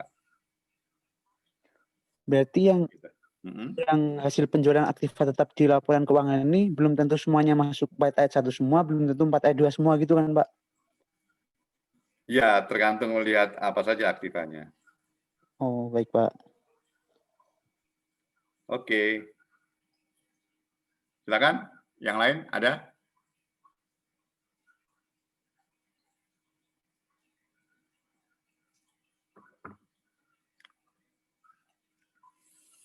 Oke ya, nah ini bagaimana menghitung PPh badan. Jadi PH bruto kita kurangi biaya, ketemu jumlah PH itu komersial ya. Lalu kita lakukan koreksi fiskal untuk itu, baik untuk PH brutonya maupun biayanya. Nanti koreksinya dia adalah koreksi positif, koreksi negatif ya. Kalau misalnya kita tidak mau melihat mana tetap waktu atau waktu, terus kita lakukan. Ya, karena untuk menghitung PPh tahun berjalan tidak melihat ya waktu atau tetap. Karena semua itu akan berpengaruh. Koreksi tetap maupun waktu akan berpengaruh untuk perhitungan pajak di tahun berjalan. Ya, nah setelah kita koreksi, kemudian apa? Ketemulah penghasilan itu fiskal. Lalu kita kurangi kompensasi, tadi sudah seperti tadi ya, apa skemanya tadi. Lalu PKP kita tentukan berapa jumlahnya, lalu kita kalikan dengan tarif ya, ketemulah PPh terutang. Kita kurangi kredit pajak, ya, yang ada 2, yang dipotong dipungut pihak lain, ya, bisa pasal 22, 23, 24 kalau badan, bisa juga pasal 21, 22, 23, 24 kalau dia orang pribadi. Kemudian yang dibayar sendiri ada 2 juga, yaitu PPh pasal 25 sama STP PPh pasal 25. Ya, ketemulah jumlah kredit pajak, maka kita bisa tentukan ya berapa jumlah PPh kurang atau dibayar untuk itu.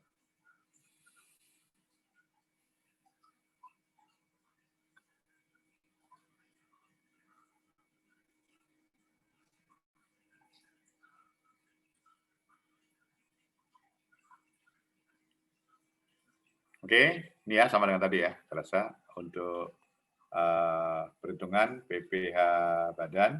Dan jangan lupa ya, nanti kalau diminta untuk menghitung PPh pasal 25, berarti nanti sehubungan dengan apa yang sudah kita tentukan, berapa jumlah PPh terutang, PPh 25 dari mana? PPh terutang dikurangi dengan apa? Kredit pajak yang dipotong dipungut pihak lain atau pihak ketiga, kita bagi 12 ya. Ya, untuk menghitung PPh pasal 25. Begitu.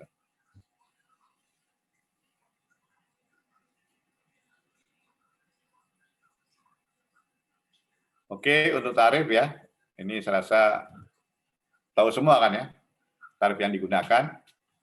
Kalau kita gunakan tarif umum, tarif pasal 17 ayat 1 huruf B ya. Kemudian berubah menjadi 2A. Karena adanya perubahan sehubungan dengan penurunan ya, tadinya 28 menjadi 25%. Jadi 28% itu hanya untuk tahun pajak 2009 saja. 2010 sampai 2019 kemarin itu menggunakan 25%. 2020 dan 2021 menggunakan 22%. 2022 dan seterusnya menggunakan 20%. Agak berbeda dengan tarif pasal 17 ayat 2B ya. Apa 2B? Ini mereka yang sudah menyatakan bahwa dia sebagai perusahaan terbuka, ya, yang minimal 40% sahamnya dimiliki oleh pihak lain. Maka dia dapat pengurang tarif 5% ya. Jadi kalau yang sampai dengan tahun 2019 adalah dikenakan berapa? 20%. Untuk yang tahun 2020, pengurangnya bukan lagi 5% ya, tapi hanya 3%. Jadi untuk yang TBK, apabila yang umum dikenakan 22, dia dikenakan berapa? 19 ya, 19%. Ya, kemudian tarif nanti tahun 2022, tarif umum adalah 20%, dia nanti akan dikenakan berapa? 17% ya, kurangi 3%. Gitu. Nah, lalu satu lagi yang menarik adalah apa? Kalau WP-nya ternyata termasuk pengusaha kecil ya, tapi tidak memilih untuk dikenakan PP 23, maka tetap digunakan tarif pasal 17 untuk itu. Nah, tarif pasal 17-nya nanti untuk mereka yang punya omset ya di bawah 50 M atau bahkan di bawah 4,8 M. Kalau di bawah 4,8, maka keseluruhan daripada PKP-nya mendapatkan fasilitas pengurang 50%. Tapi kalau di atas 4,8 tapi masih di bawah 50 M, maka sebagian daripada PKP-nya tadi sebesar 4,8 itu nanti akan mendapatkan pengurang 50% itu. Gitu ya.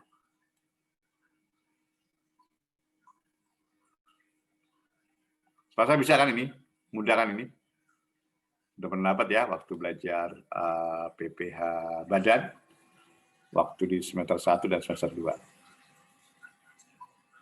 Jadi di situ disebutkan ya, omset atau per dalam bruto 30 M, PKP-nya 5 M.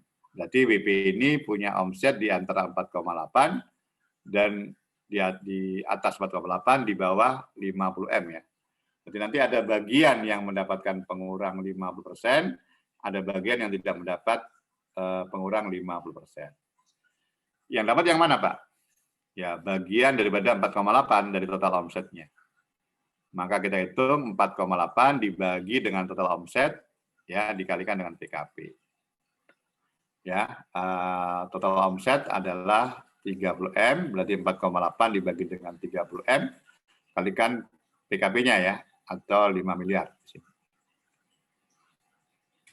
Ya, kemudian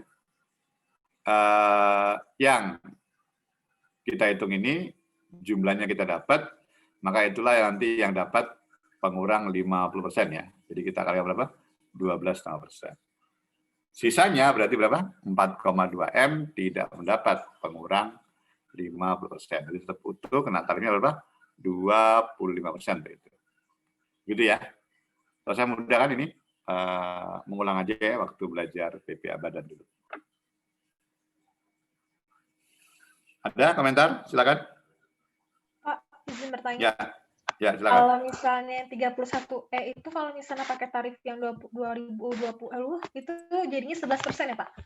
Iyalah, kan tinggal kali 50% kan. Ya. Terima kasih banyak, Pak. Oke.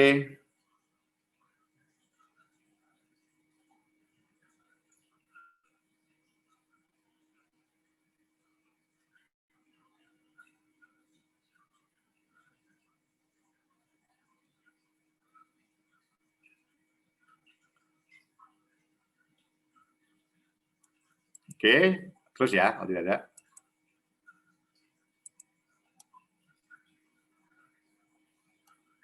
Nah, ini tahu kan ya ini ya?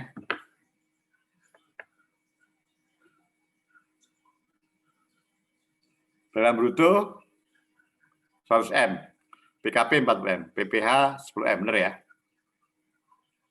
PTB penghasilan bruto 40M, PKP 4M, PPH 940 juta. Dari mana itu dapatnya? Tadi ya, pasal 31E, ada bagian yang mendapat pengurang 50%, ada yang enggak. Kalau yang C?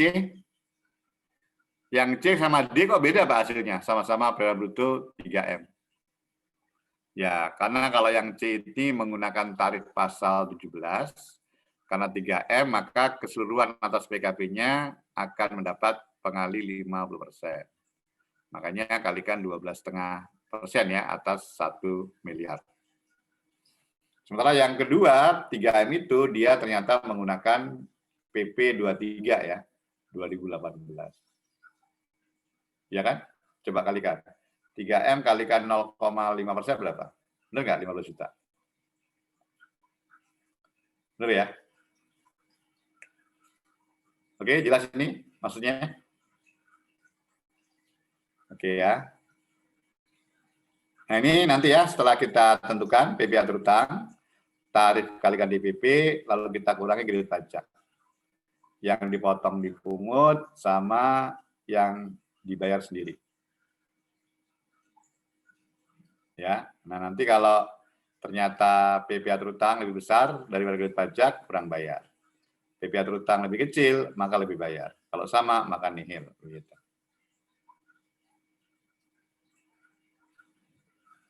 Oke, 1, ya tidak? Tidak, Pak. Tidak. Oke, 2? Ya. Ya. Iya. 3? Ya. Ya. 4? Iya. Iya. Iya. Ya. Tunggu dulu, tapi ini 2-3 kan ya. Kalau ada juga dividen yang bukan objek. Nomor 5? 5? Iya, Pak. Ya. Iya, Pak. Hadiah ya, bukan hadiah undian. Kalau ada kata undian di final. Nomor 6? Tergantung, Pak. Tidak bisa keseluruhan, Pak. Tergantung. Ada maksimalnya, Pak. Penghitungan. Ada formula yang kita punya. Ya, formulanya apa? Masih ingat ya? Penghasilan itu luar negeri dibagi PKP kalikan PPh terutang ya. Oke, kemudian nomor 7. Iya, Pak. Iya. Ya, nomor 8. Bunganya enggak. Bunganya enggak, Pak. Sanksinya tidak diperbolehkan ya. Nomor 9. Tidak. Enggak. Tidak, karena final. 10. Gantung. Lihat Ada yang final, ada yang enggak, final, ada yang enggak. Yang nggak final apa? Perdagangan dalam negeri, Pak. Ya. Berapa tarifnya? 1,8. Iya, Pak. 1,8. 1,8 ya. Ya. Oke. Oke, lanjut ya. PPh kurang atau lebih bayar tadi sudah kita tentukan. Setelah ketemu PPh terutang, kita kurangi kredit pajak ya.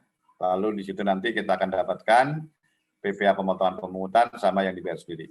Maka nanti ketemu apa? Kurang, lebih, atau nihil. Oke, kemudian angsuran PPh pasal 25. Nah, ini yang penting perlu kita pahami bersama ya, untuk angsuran ini. Karena angsuran itu nanti akan berpengaruh kepada perhitungan pajak di tahun berjalan untuk tahun berikutnya, setelah tahun pajak yang dilaporkan SPT-nya. Begitu. Ya. Rumus umum sesuai dengan PPh 25 yaitu apa? PPh terutang dikurangi dengan kredit pajak yang dipotong dipungut pihak lain dibagi dengan 12. Gitu ya. Nanti ada lagi yang lain, Pak. Apa? Pak, kalau ada penghasilan yang besar tidak teratur, Pak. Nah, itu berpengaruh nanti ya. Ya, mempengaruhi besarnya jumlah pajak yang terutang. Atau kalau misalnya ada apa? Adanya kompensasi kerugian. Atau tadi yang Anda sebut, Pak, kalau ada perubahan tarif bagaimana, Pak? Ya, ini WP yang sudah lapor SPT tahunan tahun 2019 yang dilaporkan 30 April tahun 2020, dia sudah menghitung PPh 25 menggunakan tarif 22% ya waktu itu ya. Ya, 20%. Gitu. Nah, ini diatur ya di dalam Perpu nomor 1 ya atau Undang-Undang nomor 2 tahun 2020 ya, berkaitan dengan Perpu ini yang sudah disahkan dengan Undang-Undang nomor 2 ya tahun 2020. Artinya perubahan apa? Tarif PP badan ya. Oke, yang tadi ya. Jadi wajib pajak umum, ada juga wajib pajak yang memiliki kewajiban laporan keuangan berkala. Nah, kalau untuk berkala biasanya untuk lembaga keuangan ini. Umumnya mereka melaporkan keuangan sepanjang 1 tahun sebanyak 4 kali ya. Atau mereka melaporkan laporan keuangan 3 bulan sekali untuk itu. Maka nanti untuk perhitungannya ya mengikuti laporan keuangan yang telah dibuat 3 bulan sekali tadi. Begitu. Berarti ngitung PP 25 terus Pak tiap 3 bulan? Iya. Bisa beda-beda dong Pak? Iya bisa. Oke, yang tadi sudah saya sebut ya. Tarif yang turun. Ya.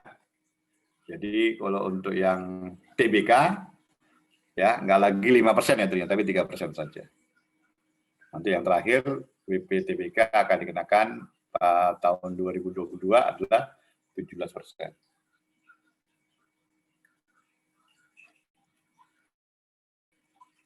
Oke, ini tadi ya angsuran ya, saya sudah sebut. Kalau namanya angsuran itu dimulainya kapan? WP mengangsur PPh 25 itu mulainya kapan?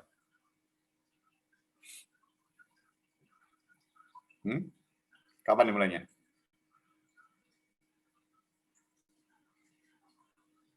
Ya, harusnya tanggal 15 bulan berikutnya setelah SPT disampaikan ya. Kalau WP Badan kan kalau dia menyampaikan SPT paling lambat 30 April, maka dia nggak mau tanggal 15 Mei sudah ada perhitungan PPh pasal 25 ya. Untuk masa April. Begitu. Artinya PPh 25 itu bisa melintasi tahun. Ya, tapi tetap ya pengakuan atas pengkreditannya tergantung tahun yang bersangkutan.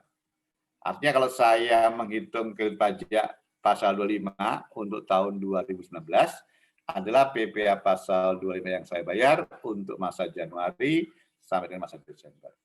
Sementara dalam tahun itu bisa saja ya, masa Januari, Februari, Maret, sama masa April sampai Desember itu ada pada hitungan yang berbeda. Kok beda kenapa Pak? Ya tadi yang saya katakan, karena WP lapor SPT kapan? Tanggal 30 April. Begitu. Ya.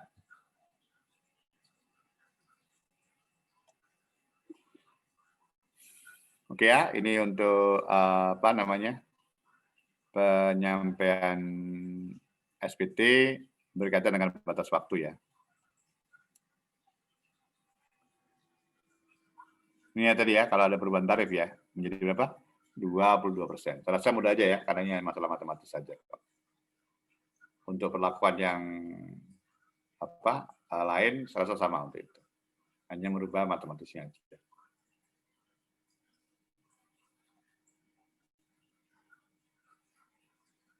Oke, silakan. Ada pertanyaan? Oke ya, saya berikan kasus ya. Tolong dikerjakan. Nanti kita bahas. Tapi dikumpulkan ya. Saya hanya beri waktu setengah jam ya dari sekarang. Gimana? Setuju? Halo? Setuju nggak? Loh, kok diam semua? Kayaknya nggak setuju ya? Di Excel boleh kan, Pak? Boleh. Boleh di Excel. Bentar ya, saya ini kan soalnya. Yang lain gimana? Sudah siap kan dengan laptopnya? Halo?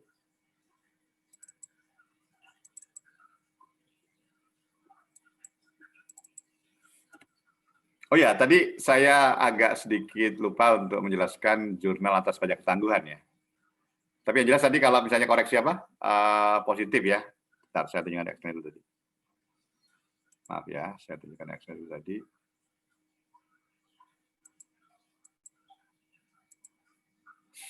Yang ini tadi ya. Nah ini jurnal atas DTA itu kalau muncul ya. Jurnal atas apa? Aktiva, pajak tangguhan. Ya. Untuk DTA ya. Adalah apa? Ya. Aktiva pajak tangguhan atau DTA pada pendapatan pajak tangguhan namanya. Ya, pendapatan pajak tangguhan. Ya. Bentar, saya agak sedikit. Nah. Ini seperti ini. Tapi kalau apa? Untuk jurnal atas apa? Pajak tangguhan untuk DTL ya. Jadi sebenarnya baik DTA, DTL sama ya. Atas koreksinya kita kalikan dengan berapa? Tarif tadi. Ya, kita kalikan tarif. Apa berarti ini? Beban pajak tangguhan ya. Beban pajak tangguhan pada apa? Kewajiban pajak tangguhan. Nah, begitu. Ya, ini untuk jurnalnya ya. Jurnal untuk apa? Atas kewajiban pajak tangguhan dan aktiva pajak tangguhan, begitu.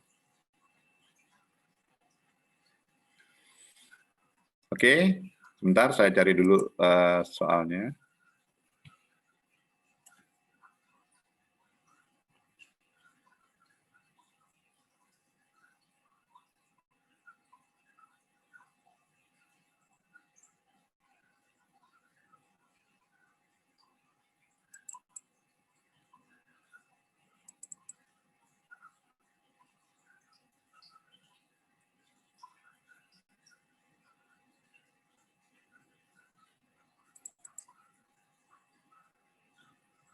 Yang nggak bisa ngikutin sebelum selesai di laptop maksudnya ya. Kalau di HP juga nggak bisa. Tadi yang barusan WA di grup. Halo? Mbak Andin mungkin bisa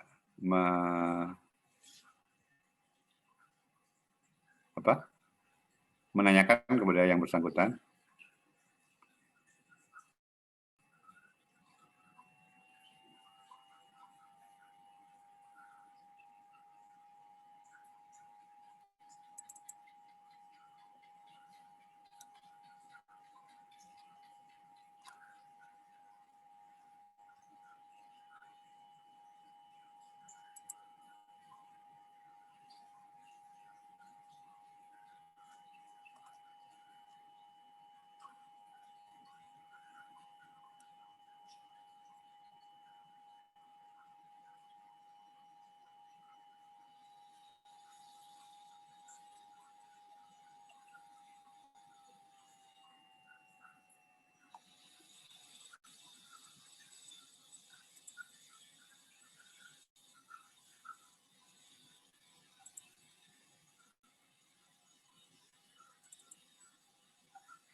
Saya kirim ini ya, soalnya ya.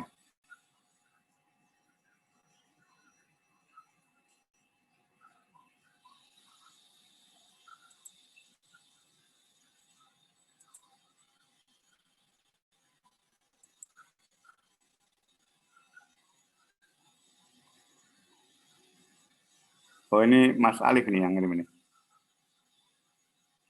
Pemadaman listrik. Tapi HP-nya masih ada ini nggak? Tenaga nggak?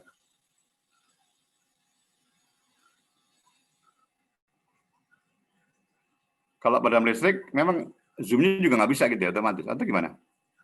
Kalau itu Pak, kadang kalau di daerah saya juga, kadang kalau mati listriknya lumayan udah lama, itu sinyalnya hilang. Kalau nggak stabil Pak. Oh gitu. Iya Iya Pak, itu soalnya sinyal seluler juga gitu Pak, nggak cuma WiFi.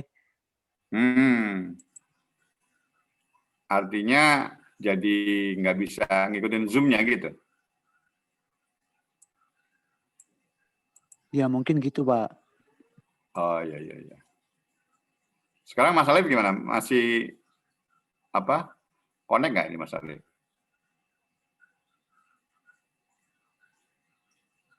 Belum connect lagi, Pak.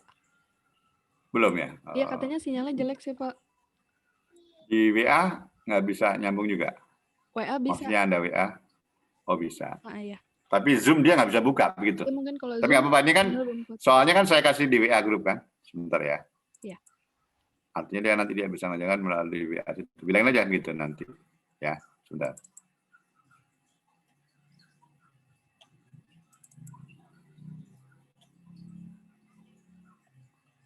Gampang kok ini, nggak sampai 10 menit udah jadi ini barang.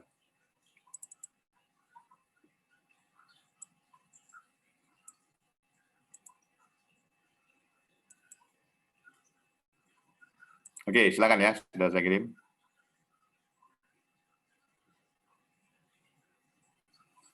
Oke ya, silakan Anda kerjakan sebelum 4:30 kalau bisa dikumpulkan ke Mbak Andin, nanti Mbak Andin ngasih ke saya ya.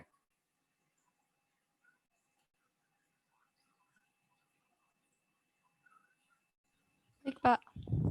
Oke. Boleh pakai Excel, boleh ya? Nanti yang kendala boleh ya, berkomunikasi atau tadi keluhannya bisa disampaikan ke grup, kayak tadi Mas Alif gitu ya. Oke, silakan ya, nanti kita bahas sama-sama. Ya, silakan.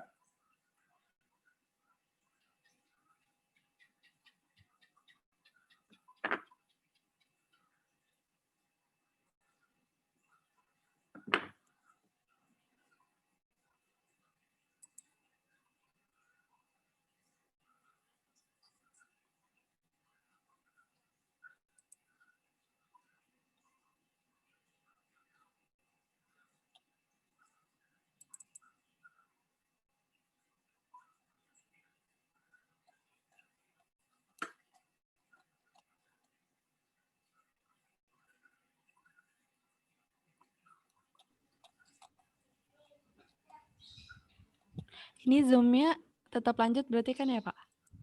Ya, nanti kan habis ini saya jelaskan kan jawabannya melalui Zoom ya. Oke. Ya. Maka total koreksi positifnya adalah 65 juta rupiah. Berikutnya untuk koreksi negatif. Pertama ada pendapatan sewa bangunan, karena ini sudah masuk ke dalam PPh final pasal 4 ayat 2, maka tidak bisa masuk ke dalam yang 700 juta ini. Ini sifatnya beda tetap. Berikutnya ada pendapatan jasa giro, ini juga termasuk ke dalam PPh final, dan ini beda tetap.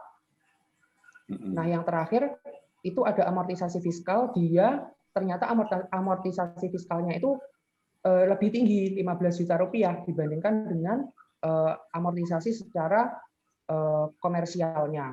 Ya. Sebentar Pak, terpencet. Nah, maka ini dia juga sifatnya adalah beda waktu. Kita total koreksi negatifnya 85 juta rupiah. Lalu penghasilan kena pajaknya, kita total semuanya, ini ditambah dengan koreksi positifnya, dikurangi dengan koreksi negatifnya, kita dapatkan 680 juta rupiah. PPh terutangnya saya pakai tarifnya 25%, karena ini masih di tahun 2019. Kemudian saya menggunakan asumsi dia tidak mendapatkan fasilitas pasal 31E, karena kita tidak tahu berapa peredaran brutonya. Lalu kita kurangkan dengan kredit pajak. Kredit pajaknya ada PPh pasal 22, 10 juta rupiah, PPh pasal 23, 100 juta rupiah, dan PPh pasal 24, 25 juta rupiah. Saya juga mengasumsikan ini PPh pasal 24-nya ini sudah sesuai dengan ketentuan perpajakan semuanya. Maka boleh jadi kredit semuanya. Dan PPh 25-nya itu 15 juta rupiah. Maka kita dapatkan PPh kurang bayarnya ternyata 20 juta rupiah. Kemudian untuk pajak tangguhan, tadi kita lihat dari beda waktu. Di penyusutan komersial itu beda waktunya, ini ada 5 juta rupiah beda waktu. Nah, di sini saya langsung kalikan dengan tarifnya 22% karena di tahun 2020 itu ada penurunan tarif. Begitu pula yang cadangan penghapusan piutang langsung 22% kali 5 juta rupiah ini. Ini sifatnya adalah deferred tax asset. Ya. Karena dia sifatnya di sini koreksi positif. Dia menambah, tetapi nanti akan terpulihkan di tahun mendatang. Ya. Ketika terjadi realisasi. Sementara untuk yang amortisasi fiskal karena dia koreksi negatif itu dia sifatnya adalah deferred tax liabilities. Nanti akan menjadi kewajiban di masa yang akan mendatang ketika sudah terrealisasi. Ya. Nah, maka setelah kita total itu ternyata dia dapatnya adalah deferred tax liabilities sebesar Rp1.100.000. Maka jurnalnya seperti ini. Beban pajak tangguhan pada kewajiban pajak tangguhan sebesar Rp1.100.000.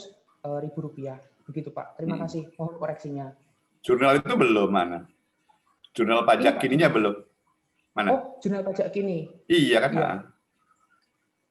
Itu kan jurnal pajak tangguhan kan tadi. Iya Pak. Beban. Langsung aja pajak kini debatnya. Ya boleh, yang ini boleh ya. Rupiah. Ya. Lo bukan 20 Mas. 170 itu. Sebentar Pak, iya. 170 juta. Ya.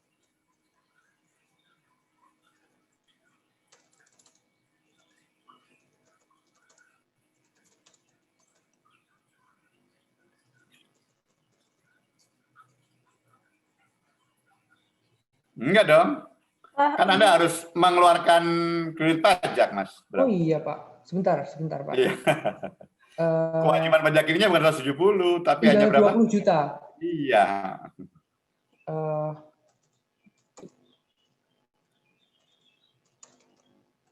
Itu di depan beli kredit itu, PPh itu. Oh iya. Sebentar Pak. Ini di kredit. Iya. Bukan PPh namanya tapi apa?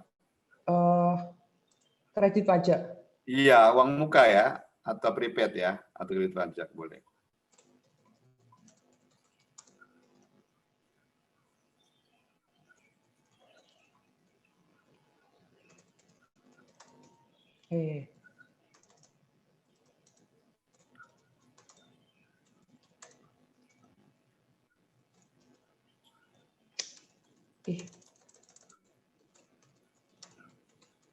Bisa buru-buru, santai aja.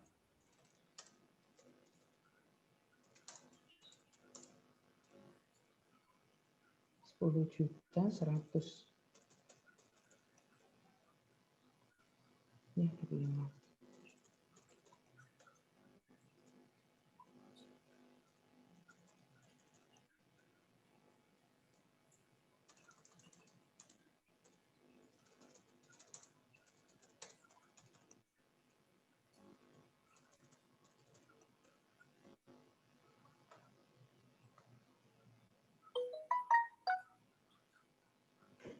Begitu Pak. Oke. Gimana yang lain? Setuju kah? Halo? Setuju Pak. Setuju? Setuju Pak. Oke. Jadi kalau saya mungkin ya biar lebih mudah. Kalau ini kan Mas Bram membedakan negatif positif ya. Mungkin kalau lebih mudah, mungkin ini sedikit ya. Kalau banyak nanti agak repot. Bedakan aja mana yang beda tetap, beda waktu, begitu koreksi.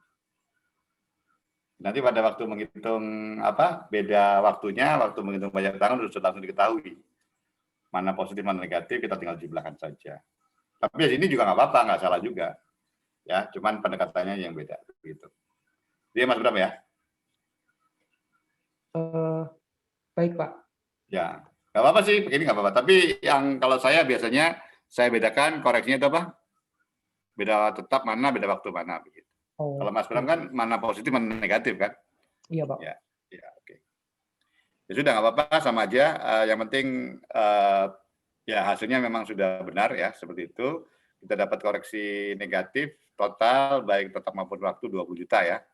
Sehingga ketemu penghasilan pajak 680, kita kalikan tarif 25%, jadi 170 ya. kita kurangi dengan kredit pajak. Lalu tadi Mas Bram juga sudah benar, karena ini tahun 2019, jadi nanti untuk tahun berikutnya kita pakai berapa? Tarif 22% ya, untuk menghitung pajak tanggungannya. Oke, kalau nggak ada pertanyaan, ini boleh siapa yang belum merasa mengumpulkan? Boleh dimati dulu, Mas. Ya. Sudah semua berarti? Walaupun terlambat. Ini 2 orang tadi siapa? Selain Mas Alif, satu lagi siapa? Mbak Andin yang belum connect. Tadi Mas Alif kan lampu mati katanya.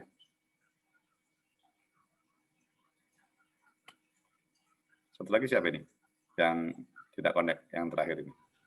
Tunggu sebentar, tinggal saya 29 cek, orang. Iya, ya, oke.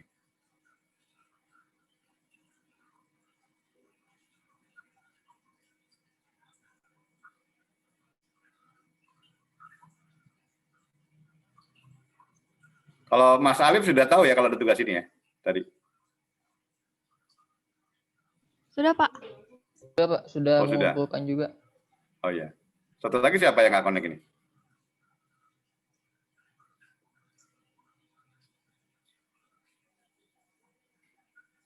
Ya sudah. Nggak tahu ya, Mbak Andin. Iya, Pak.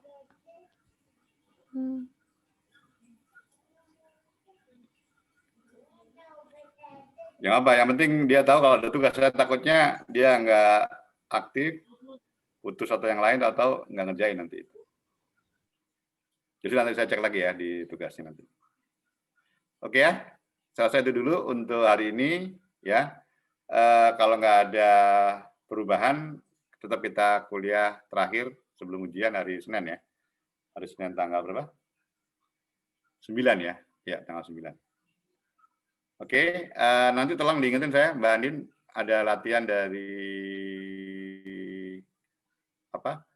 Grup dosen ya, untuk Anda semua nanti akan saya berikan latihannya. Kenapa sengaja saya berikan di akhir supaya nanti Anda coba untuk ya mengulang-ulang lagi ya mengenai materinya. Termasuk nanti sekaligus seperti yang saya katakan ya, nanti ada apa? Semacam kuis ya dari saya sebelum ujian. Tapi penentuan kuisnya kapan, lihat jadwal Anda nanti untuk ujiannya. Ujiannya udah keluar belum jadwalnya? Belum, Pak. Belum, Pak. Belum ya? Oh, belum ada. Oke deh, kalau gitu. Oke ya, semuanya.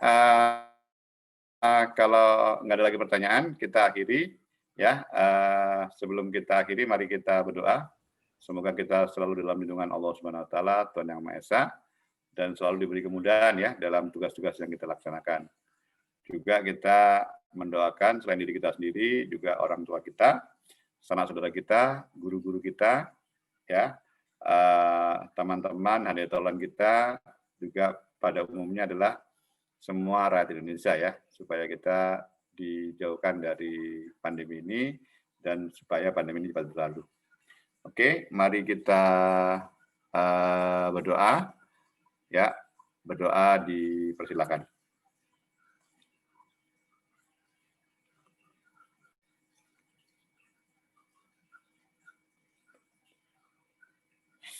Berdoa selesai. Oke, tadi Mbak Andin ngecat apa ini? Oh, sudah semua ya mengumpulkan. Oke, makasih. Iya, Pak. Oke. Ya sudah ya, kalau gitu saya akhiri ya, sampai ketemu lagi untuk minggu depan. Ya, terima kasih. Sehat selalu ya. Jaga selalu 3M itu. Ya, jangan merasa masih sehat atau masih muda. Ingat di rumah ada keluarga, mungkin orang tua, mungkin kakek atau nenek ya, yang harus kita jaga selalu begitu. Oke, terima kasih. Selamat sore. Assalamualaikum warahmatullahi wabarakatuh. Waalaikumsalam warahmatullahi wabarakatuh. Terima kasih banyak, Pak. Terima kasih ya semua ya. Terima kasih, ya, Pak. Terima kasih semua ya. Ya, sama-sama. Terima kasih, Pak. Ya, sama-sama. Saya izinin ya, Pak. Ya, silakan. Izin live ya.